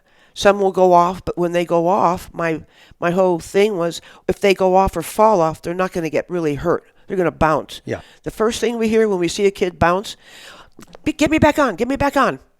Nobody is really getting hurt. It's too tiny. It could happen. So now all these kids are buying, and the first thing they want to do after about the second or third time they're there, I want to go on the big track, which also has a smaller version of, so they go from the real small for the little kids, then they get to go on the big track, which is still geared for the small kids. Yeah. They're safe. Those kids now, since that track, most every one of those kids are doing all these, not the big jumps, the double jumps. Yeah. So it made a big impact. We have so many star people going there, training there. It's a great park. I do photos there. And the little kids, they can ride like the Stasic bikes there as well? Oh yeah. Yeah. The little foot. Yeah. That's awesome. It's such a cool way to get kids off their phones and out doing something. Oh, like we've had parents come up. We had people record this. I didn't know what she was going to say. She's Gale Webb. I just want to tell you something. The dad came over, says, our 15-year-old son, who was in high school, didn't talk to us, doesn't want to go anywhere, doesn't want to do anything. He came to your second grand opening. We've had a couple grand openings. And you walked over to him and started talking to him. And I remember, but it's like you want to remember, but and you told him that he could do this, but we could see you talking to him, and we were told, let Gale handle it. She says, we have never, now they're saying to me, yeah, he went back, he fell a couple times, but he got right back on and rode again. But now, the last time I've talked to them, made me cry. The mom and the dad were there, and now they say, Gale, and they're hugging me, and they're saying, Gale, he not only has made those jumps, again, he eats dinner with us, he talks to us. His whole life, his school grades have gone up. So any of us can do this. When you talk to a kid, it's like, and for me, it's still going on. Just like during my shows. I don't do as many shows at all, but I'm able to still talk to kids. Mm-hmm. And I can feel their hurt. I can feel they're embarrassed. He's 15 years old, and he's not doing what an 8-year-old is doing. And I go, when that 8-year-old is 15 and never came to a park, he would be doing what you're doing. But if you're going to stand there and just go, I'm not going to do it, then you never will. But you're never going to experience the feeling you're going to get. And I know you can get it. I watched you ride until you try it. Not once, twice, 3 times. If you fall, tuck in. I saw you fall. You didn't tuck in. You splattered. So And all of a sudden we see him out there and he's riding. But his mom and dad are, as Dad says, we are forever grateful. Because he wouldn't listen to us, like, get away. He just want Mom. I can understand that. But they let Grandma do it, I guess. But he knew what I'm about a little bit. They have a billboard at the park, and it has the Gale Webb Kids Are Number One Sports Park. But it has pictures of me on the side of skateboarding, motocross. And so these kids see that. So I'm the same way. If I don't think people know me, I get like, they're not going to believe what I say. So I show them a few pictures. I take some pictures. Then I go over and talk to one of them. I go, well, this is me. But I knew what you were thinking when I said I rode a skateboard or a bike. Like, this picture of your grandma. Same thing I was talking to you guys about. Mm-hmm. But when they see that, they're like, holy crap. They're calling their friends over. And that for me gives me like a chance to still talk to kids. Yeah. As a grandma, it's okay because like one kid says, you took the splats, man. You took it just like we did. So it's a thing where kids, I don't know. I get lost on words. Yeah, no, that's okay. It's neat to see you still having an impact on these kids' lives. And does that park, I mean, that's got to be pretty special to you, huh? Oh, my and how did it even come to be? Well, we were doing a lot of shows around the area. So one time at one of the shows, I can't think of the name of the place. The city, the mayor of the city of Menifee came up. Well, I went a little ahead. I saw a guy about 50s, 55 carrying a skateboard. I was going to do a show for the kids, just free, just so kids can get kids wearing helmets. So he's walking up and I go, well, I hope you came to skate. Or that's one of your kids. No, actually, I wish I could skate it, but I've heard you at many shows, and I'm the mayor of Menifee. I go, oh, that's so cool. And so that's how we met. Well, from that time till, I don't know, months have gone by, he had put my name in for Woman of the Year. And then I won a couple other awards before that. I didn't know about the Woman of the Year thing. That's like out of how many, 9 million women are in the state of California, and there's like 10 nominated, and that's pretty amazing. Huh? That's pretty amazing. Yeah. I was supposed to go to Sacramento, but I had a big thing. I mean, here I missed a thing in Sacramento to win this award, but I had all these kids waiting for me to do this other thing. So I thanked them and everything. I thank you so much. You can send me but I went where all the kids were. Yeah. I wasn't going to let them down because it was something really special for them. I remember that. Yeah. Huh? Woodward? It was Woodward, yeah. And I wasn't going to... You weren't going to burn them. I wasn't going to miss that. So you've been honored by Legends and Heroes at Anaheim a couple years ago. Oh, that was amazing. Oh, my gosh. You stand there and, you don't know how many people really know you or anything. I mean, the crowd was like... huge and loud. Yeah. I started crying. I was standing next to, I was in awe, the whole thing. It was awesome. I could just go on forever. It was I was so thankful for their cheers and then even after that, and I still see them. They're like, Gale, you deserve it. You've done so much for all of our sports. And, you keep hearing that and I'm not trying to brag on it, but it's a wonderful feeling. And I want everybody to try to go out and get that feeling, and they can. Whenever you get a chance to help kids, you help them save their lives, and you get that feeling. You may never see them again, but you remember that person. One time you'll see them. You haven't seen them in 5 years, but they'll remember you, or the parents will go, you're here because of that man. You can't replace that feeling that's in your heart, which you did. Yeah. You didn't do it because you had to. It's what you chose and what you want to do. Yeah. No, it's amazing. I mean, helping people, doing things for others, that's there's no greater satisfaction than that. Yeah. Sometimes that goes against what we think. And you can't stop. It gets addictive.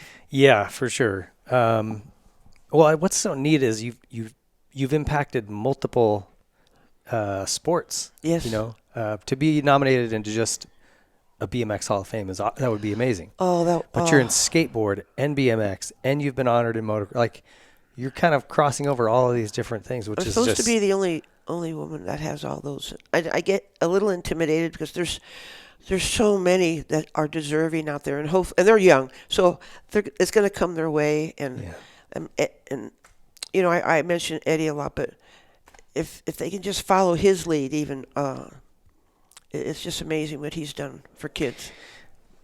Yeah, shoot, I wouldn't mind having him on the show. He probably has a really neat story to tell. But like my sister Allison Terry, and Kate Casey, her son, he's been one of my riders since he's been 7 years old, and he's 32 now. Your nephew? Is it your nephew? He started with rollerblading. He was one of our first rollerbladers. He got the highest ever on everything. Casey Smith, like the flips, upside down flips, and landed them. He got some of the highest airs, and then he got into bike riding, and he did that really, really great. And Terry Smith was always the guy that keeping everything together. That's Alice's husband. But I get so going sometimes I forget. But I'll just never forget Alice and Terry, and that's where Mindy is now, and all my friends. And Alice was Mike the one Lewis. turning the music up for you. She's my sister by choice, but she's just not a friend. She's my sister. Oh, okay, so she's not your actual sister. No, but we know we are. Yeah. We came from different mothers, but we're the same. There you go. It's like that. That's funny. Well, next time I see her, I'm going to tell her to turn the music up. Okay. You've impacted a ton of kids' lives and families. How have they impacted you? I got to imagine that you've gotten something from them. Yeah, I'm a crybaby because some of the thank yous I get from the kids are overwhelming. Some of the people have lost their siblings because of drugs, and actually some were saved because they've been to our shows and what to look for and how to kind of subside on, you know, if you know someone that's a little bit in trouble there, try to help them. So through the years, I want to say not only me, but a lot of our riders, Alice, we have a lot of girls. A lot of girls will come up more on the guys will just come up and say, man, you saved my life. The girls will come up and tell stories, full stories. And we know that we impacted. And a lot of times you'll say, just go talk to Gale a little bit. Because they know once someone starts talking to me, as you know, I can't shut up. But if it's something I really believe in and want to help others, it just doesn't stop. Because it goes on, because there's so many age limits. You have to figure 40 some years. Some were little kids, some were teenagers. Well, these teenagers now are grown-ups, have their own kids, and they've heard the stories, or they've been in all the shows, thousands of shows I've done. They've been advertised. So those kids now are parents bringing their kids to see our shows. I'm older, but it's still the same.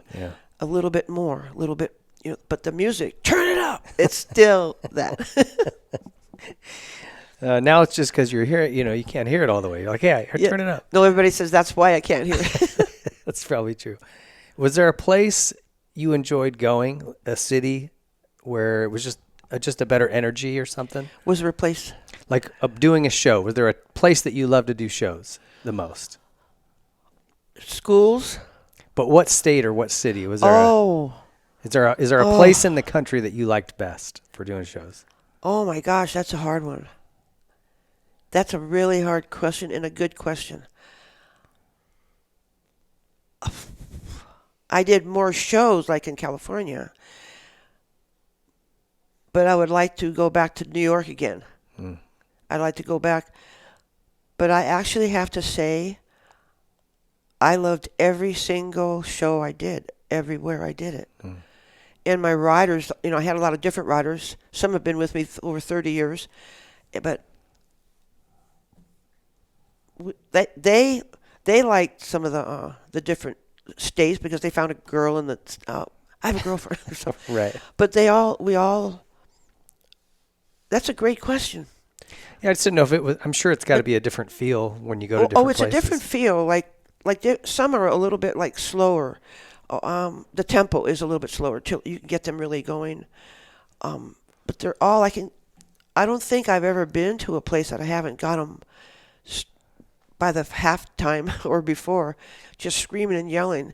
And I'm telling them, you're hitting the mark. But just remember, it's not just about how loud you're getting. It's about what you're feeling inside. I want you to leave here now. Try to do better in school. And I have to tell you something that I tell all the kids in almost every show I did. I went, like I'm on a mic now. They're all jazzed up. They're screaming and they're yelling. And I'm going to say, I want you all to believe in yourself. And I want never, never give up. And I'll say, I want you to repeat after me. It's 3 little words, but I want you to scream as loud as you can. And they're like, I say, are you ready? And they're from little ones to colleges. And I'll say, when I say it, you say it back loud. Why? And they're like, you got 1,000 kids. Why? And I go, E, T. They're yelling back, T. And I go, what's that spell? You could tell there's a little absence there, like, what does that spell? Y-E-T. And they're going, yet. I go, I want you to say it 3 times as loud as you can. 1, 2, 3. They all yell, yet. This one's the loudest. And they go, yet. And I go, just remember, if you're trying to do something in life and you're not doing it right now, don't ever give up, because you will do it. It will happen. It just happened. It just hasn't happened. And they all yell, yet. And they're like they're surprised. That's right. Your dreams, your wishes, what you're going to be when you get bigger, it hasn't happened yet. So when we're driving out of the driveway, you hear the kids, yet. So it made a big... So your very first question is, where have I loved the most? I loved everywhere there were kids. I can't... Everybody got jazzed up. And everybody understood, and I made sure it was after I rode, because they would listen a little bit more. And even if I crashed, I'd do it again. But they all believed in me. Yeah. They believed in my riders. Look at my riders, and my riders are saying it too. Yeah, my riders are going, never give up. So it made for a great show. Yeah. I just, like Southern California kids probably seen good skaters. So maybe they're not, I'm just guessing here. Like maybe they would be like, oh yeah, I've seen this. But if you went to like North Dakota or somewhere where they just don't get a lot of that, they must have been like, wow. Oh, I see what you're saying. That's true on the crowd part. They did take maybe a little bit more time. But once the kids got going, once the riders got going, it was different, because you're right, because you didn't really see many ramps. Yeah. Back, especially when we first started, you never see anybody build the ramps. Yeah. When we built them and everything. And they couldn't just go on YouTube back then and see people doing that. So for a lot of kids back then, it was probably the first time they'd ever seen that. Yeah, well, from now to when I started, that would be a crucial question and stuff. But now skateboarding is going up and up and up, and so it's happening like crazy.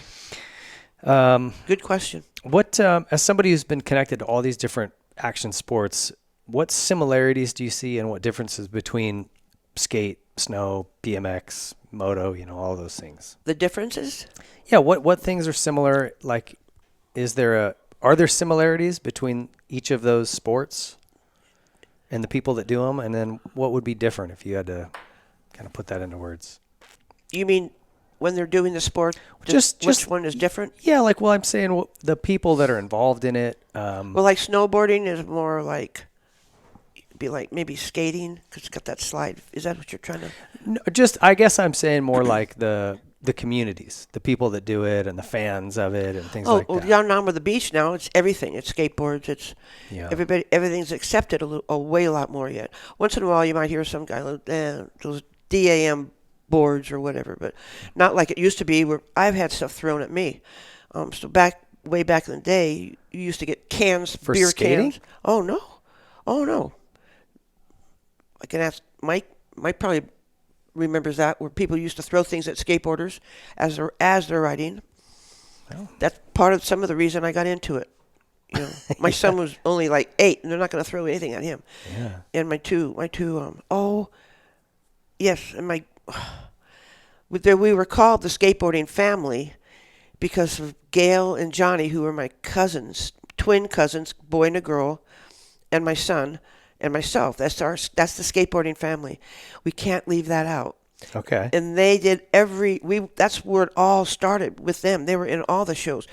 The 4 of us, Gale, Johnny, and they were only 13 or 14. Gale and Johnny, my son and myself, 4 of us, was in the Westminster Mall when they first built it, with a big Plexan ramp by ourselves doing shows. Oh, yeah. How old are the twins? The twins were, at that time, they were probably 12, 14, 13, right in there. Okay. It's like 4 or 5 years older than your son? You said he was 8? Yeah. Okay. Yeah. Okay. So, gosh, we can't forget them. Gale and Johnny. My gosh. I just saw them yesterday. And I told them about this. Well, that's great. So, yeah, and you get to spend time with family, too, doing it. That's neat. Yeah. What changes have you seen in those sports over the past 30 years? Like from the time you started to now? Geez, I mean, moto, skate, snowboarding. Snowboarding wasn't even a thing. Oh, I remember. Well, yeah. I guess just starting 30 years ago. Yeah. It's so much more accepted. Much, much more accepted.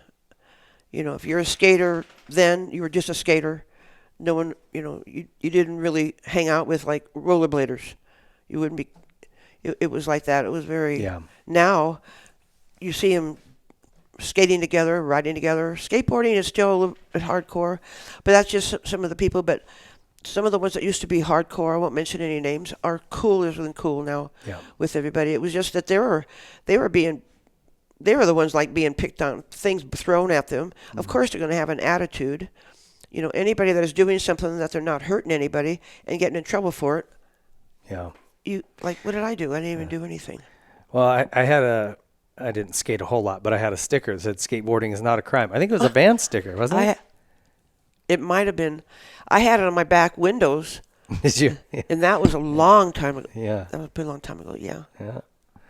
I mean, it just kind of shows you that the culture back then, it was like they were made out to be bad guys. Yeah. But it was, now it's just, I go to a lot of the skate parks now, and you see the skaters, a lot of the skaters have their own thing, but skaters will be with an inline skater or rollerblader too. Yeah. So, a little more welcoming. And Yeah. What about moto? Do you follow it still closely? I don't get to go to the tracks like I used to go. Mammoth, it seems like I see everybody. That's where everybody goes. Yeah. It's like the place, especially the young ones. Now they're all older, have their own kids, and they're racing. But no, because a lot of them have skateboards, and I go after I go to the Mammoth shooting moto, I go to the skateboard park in Mammoth. There's 2 of them, and some of the moto guys are out there skateboarding. Yeah. So, everything. I want to say things are getting better that way. You're always going to have the element of the groups, that just want, like, under the freeway stuff and stuff like that. And actually, I in San Diego, I was one of the first ones skating under the freeways. It was hardcore because it was a different tone to it. It was like that echo. Yeah. It was cool. Yeah. It was, so here I am, a mom, and thinking things are cool. So think about the kids that know it's really cool. Mm. I wasn't trying to be one of them. I wasn't trying to be like them. I was there for them, but not where they thought I was babying them or, Yeah. Yeah, I get it. Which sports do you follow most closely now? I mean, you obviously football. go to football? I love football. Oh, really? I've been watching football since Johnny Unitas days with my dad. Oh, really? Yeah. Okay. I'm a football. Who's your team? Mahomes. Okay. Well, I have a lot of them. I mean, I wish. Right now we're going to see I won't be able to come up with all the names. He just retired, and he's just retired. One of the greatest football players of all time. Brett Favre. No, Brett. Used to the gunslinger. That was his nickname. Yeah, I not a love real Brett gun. Favre. Gosh, who else would have just retired? Oh no, he's phenomenal. He's one more super. Brady. Tom Brady. Tom Brady. Yeah. Yeah. Some people hate Tom Brady. I always appreciated him. Well, some people, you hear the haters for Mahomes, and you know what? I've read a lot of the stuff about him. He's just a guy. I mean, his dad wanted him to be a baseball player. He wanted to do this. He just loved the feel of the football. He loved and he doesn't hurt anybody. He's just winning more. It seems like the pattern with all sports like that, it's where you live too. And then who's your favorite team? Well, of course, it's going to be where you live. It's going to be so, and they come up with the darndest things. Oh, Mahomes did this, and he didn't do anything. He won the game. Yeah. It's not his fault if the other guy dropped the ball. There's a lot of people that just want to they don't want to see a guy keep winning. I know. The Lawrences in motocross right now are getting a lot of that. They're getting a lot of pushback because they're winning everything. Who's that? Jet Lawrence and Hunter Lawrence. Yeah. Oh, I know. But they're good. They're great people. They're great. It's a weird Isn't it? phenomenon. Yeah, like Tom Brady. Why would you hate him? I mean, because he was winning, just winning. The everything. winning is one of the winners. Yeah. Yeah, that's odd. I didn't know you like football. That's interesting. Oh, I love football. So, as a motocross guy, like we talked about earlier, I've known for a while now, like, okay, there's going to come a day I'm going to have to stop riding and I'm just going to get too beat up or, whatever. It's a long time away. I don't know. I feel like I'm getting pretty close. Was it hard to give up skating and oh gosh, yes, some of this stuff? And I keep mentioning Eddie and Minnie. So they're trying to calm me down a little bit because I have sciatica. This thing called, and it hammers you. Yeah. It really. And I see like I have an e-bike, Soul, and I see our track, the one that was. I know. You want to get up. I can't pedal because I can't bend this knee anymore because it's a fake knee. Okay. And it went bad anyway. But I know I can stand up like you do on pegs, and I know I can get pumped and go around that track. Well, some of my family are afraid I'm going to get hurt. What they don't know is they're not going to know, but I am going to try it. You are? Yeah. Oh, yeah. I'm going to pick out a couple of people that will be with me that I can yeah, they're going to be upset. Yeah. But I'm not going to do it right now, and I may not. If this gets worse or this thing, I probably won't. I don't want people worrying about me, and I'm not trying to sneak around, but that's kind of what I'm doing. But I don't want to. They're helping me. They're keeping me safe. They're trying to keep me safe. Yeah, yeah. Like, Gale, you're not 30 anymore. You're not 40 anymore. I go, no, I'm 80, and I'm going to ride my track. So it's like that. But God love them, and I know they're trying to help me. So it won't be a thing that they're going to get mad at me for, I hope. But I may even invite them. Like, I'm going to do something this coming weekend, and if you want to be there, it's cool. I'd love to have you. Yeah. But a couple of them, they won't go. They'll be unhappy. Oh, they'll be unhappy. I wrestle sometimes with, maybe I should quit riding. I still ride at a pretty high level. Yeah. And I'm like, if I was to get really badly hurt, I'm letting my family down. Like, is this responsible? Maybe I should just stop or just trail ride or something. But then I go, man, I love this though. So am I going to just let a piece of me go? And I wrestle with that. Yeah. I don't know. What are your thoughts on that? I read about that a lot. I hear about that a lot. And I know guys that go out even when they're hurt, like you want to do. And my thoughts, as a couple of people would say, they're just stupid, is you have one life, certain things you love to do, and no matter how much you love your family, you don't want anything to happen.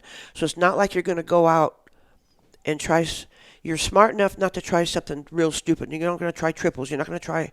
You know what not to try, but just to go out and give it some real groundwork and just throw a little roost up. Get that feeling that you used to have, because what did that feeling make you feel like when you used to ride? And you don't have to go as fast as you used to have, even though you probably could. But what is it called when you just want to feel that great feeling? Everybody wants to feel great. For you, is riding that motorcycle again and riding it. Yeah. No, I'm not going to do a triple. And, yeah, it's a dopamine rush that, for people who've experienced motocross, it's hard to replace. You can get into mountain biking. You can, you can do other things, but it's just not the same. But until you do it, it's going to haunt you. That's my feeling on it. Yeah. Until we. Yeah. I mean, have you ever been with Mike Lewis here? Oh, yeah. Motorcycle? Oh, yeah. Do it. Yeah. Oh, I still ride. I'm just saying I struggle with maybe I shouldn't be doing this. Yeah. Well, that's because you love your family so much. Yeah. When you love someone, it's a hard one. That's a hard question, but. Yeah. Yeah.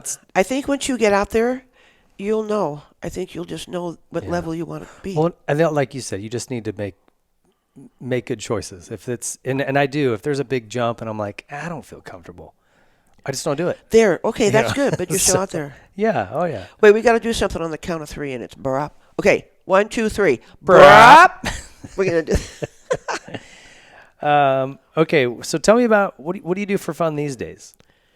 What do you enjoy doing the most? Going to the park where there's kids, taking photos. I love to travel, but I don't get to do that like I used to do. But I like to get out and just go to events. There's a lot of events. Vans has a lot of events, and they give me a lot of goodies to give out to the kids. And I don't. It all depends on where I'm at. Like if it's strictly advanced thing, they give a lot of stuff out, just a lot. Yeah. When I'm by myself, I don't have as much. I still give a lot of stuff out, and I love that feeling, especially when I'm at my park or anywhere, any park I go to. Could be in Oceanside, San Diego. I may not know any of the kids, but 15, 20 minutes into it, I do. You know them all? No, there's 1 or 2 that will probably know me. They're like, oh, hey, guess who's here? That's it. If I hear that, okay, I'm safe. Like, it's not like old grandma walking in on the grandkids here, and then they'll come off and they're like, I saw you trying that. Now look, I would never do it, but do me a favor. Next time you go in, bend your elbow in just a little bit more. All of a sudden you see a little come back. I did it.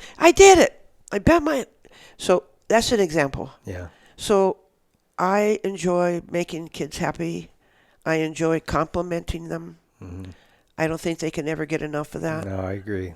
That's a good point. And you do a lot of photography. Do you enjoy that? I love that. Yeah. If you ask me what f-stop I take and everything, I wouldn't be able to ever. No excuses again, but I've been doing photography for 40 years or more, but and because of the head injuries, especially the skydiving one really kind of did it.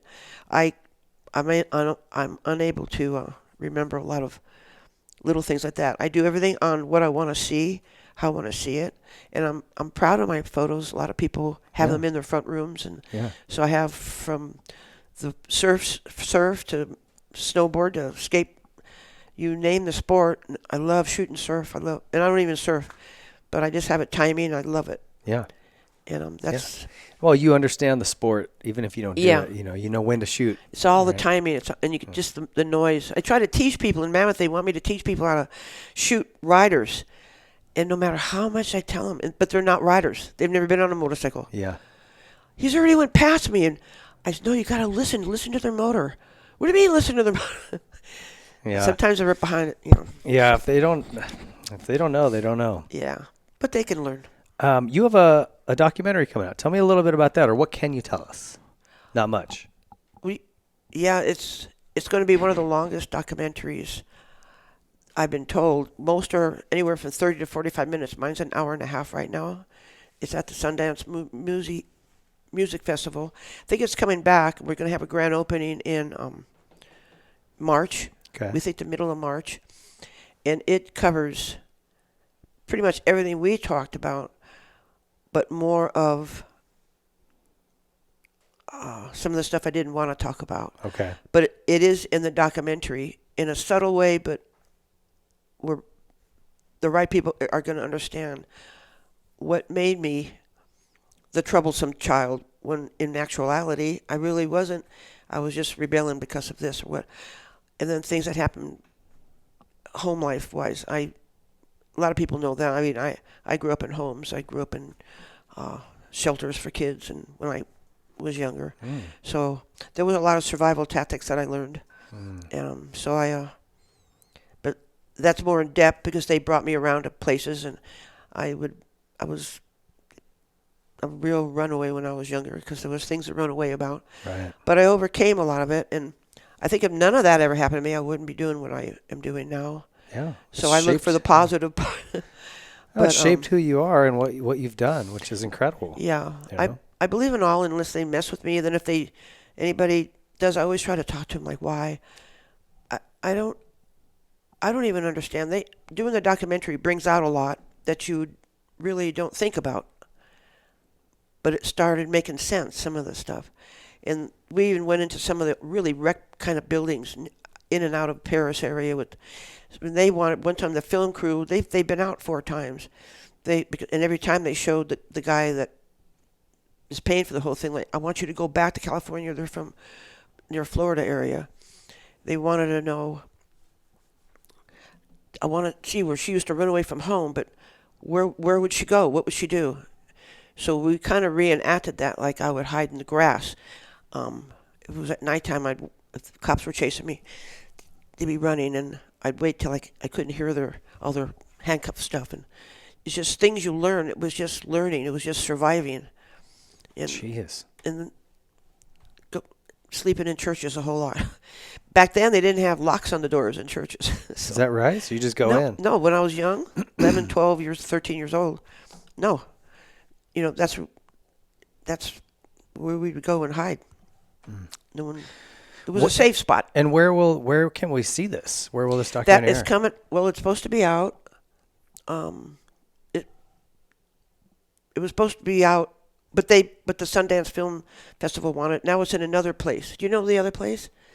Okay. Well, when it comes out, we'll post something about it. I'd love for people it's supposed to be out, it. and Steve Van Dorn is trying to figure out if we can get it and start inviting people. It'll be sometime in the middle of March. Okay. But we got to figure everybody's schedules. Yeah, right. So that's going to be the hard thing. Well, you're welcome to yeah, no. As soon as it comes out, I definitely will. I'd love to kind of help you promote it. Yeah. Your story is incredible. We ask kind of one final question of all of our guests. That's okay. And that's, how do you want to be remembered in the world of action sports?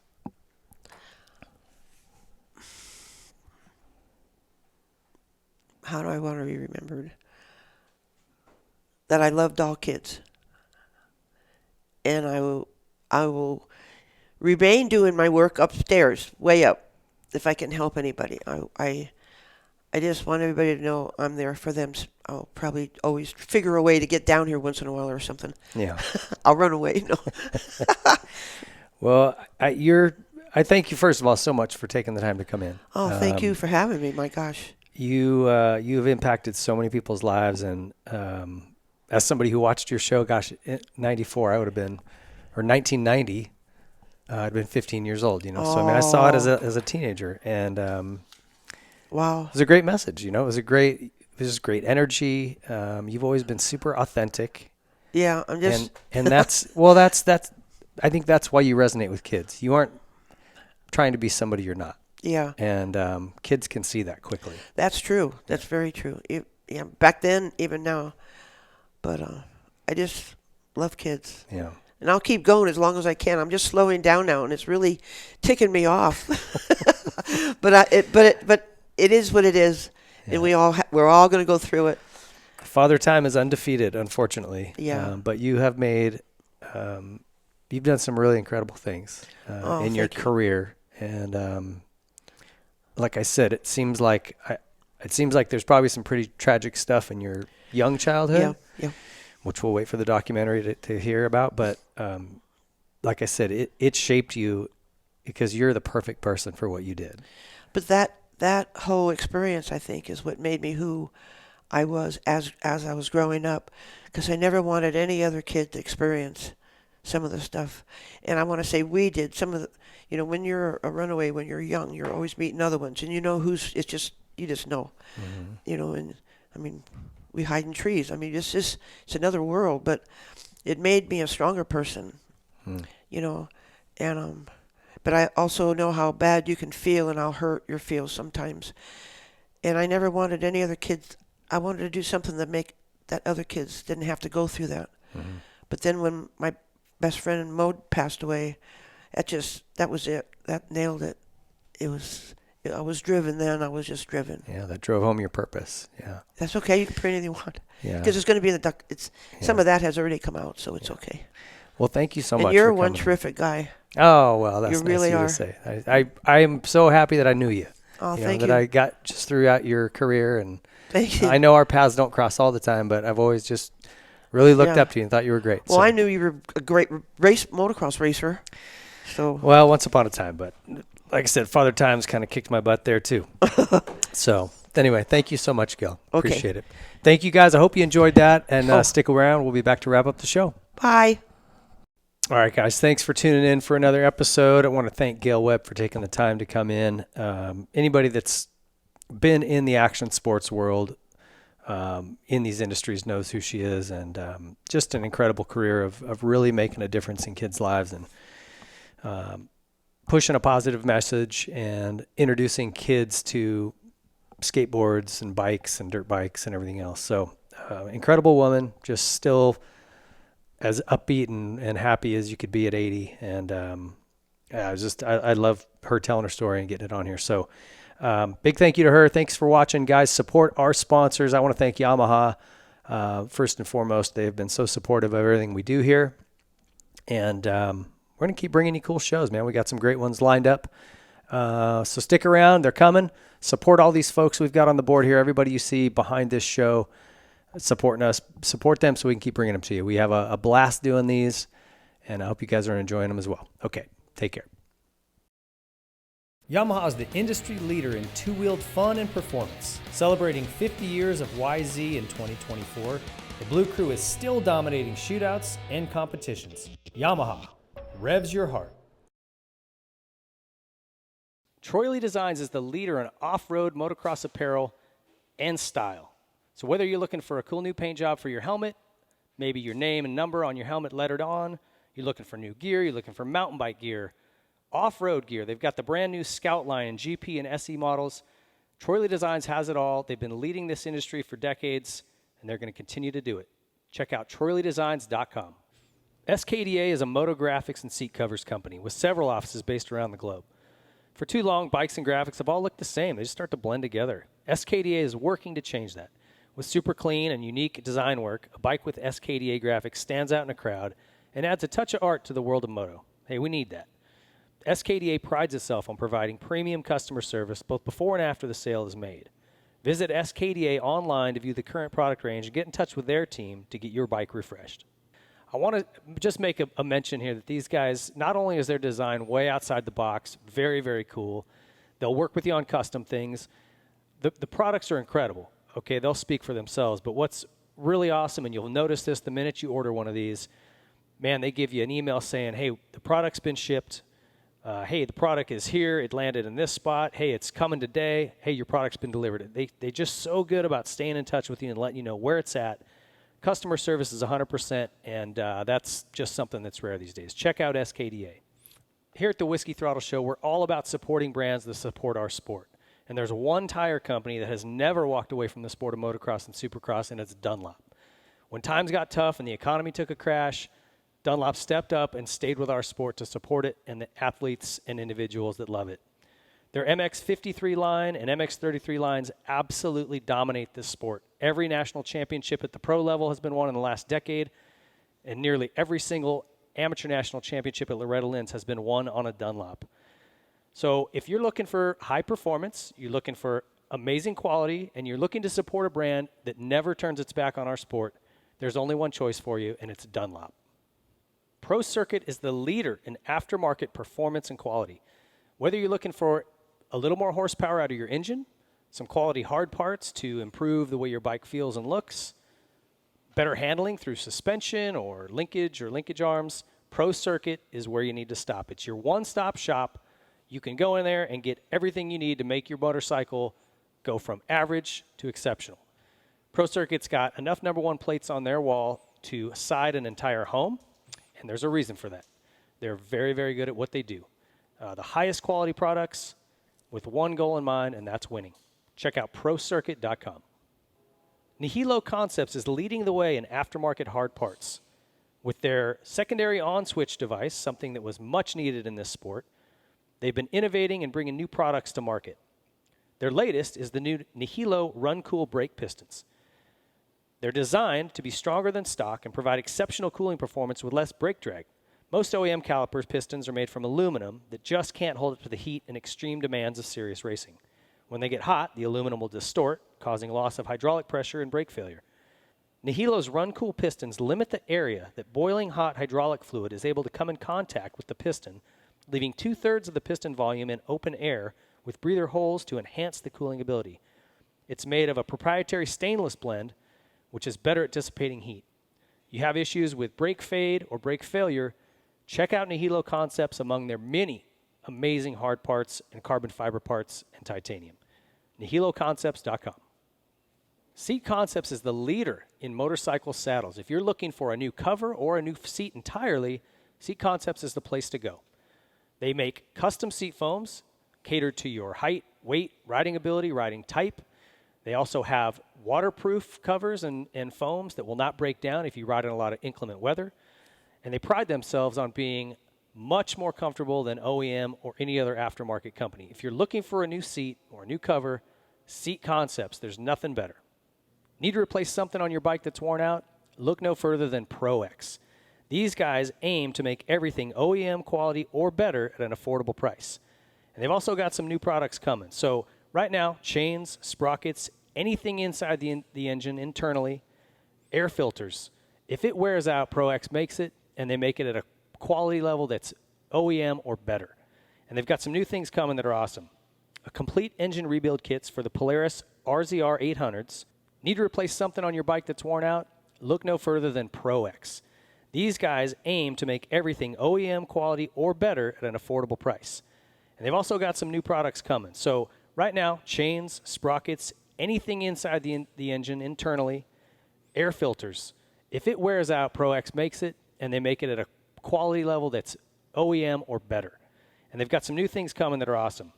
A complete engine rebuild kits for the...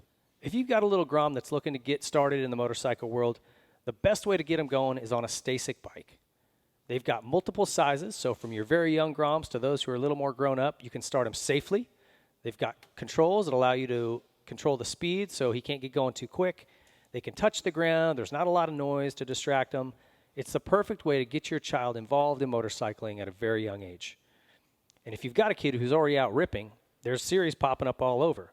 For those of you in Southern California, go to www.ameminicross.com and join their local series.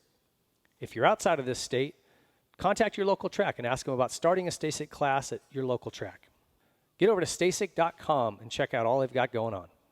And finally, last but not least, Specialized Bicycles. If you are in the market to start pedaling, this is where you want to start. They've got great entry-level bikes all the way up to the Cadillac, the new Levo e-bike, anything in between, man. It doesn't matter what kind of riding you're doing. Go check out and start with Specialized. Don't waste your time on something that's going to break. The derailler's not going to shift after a couple months. Get something quality. These guys make it. Specialized leads that industry. Thanks for watching and listening to the Whiskey Throttle Show. Be sure to like and subscribe to get notified when new shows go up. And be sure to follow us on Instagram and TikTok. And visit whiskeythrottlemedia.com for additional content.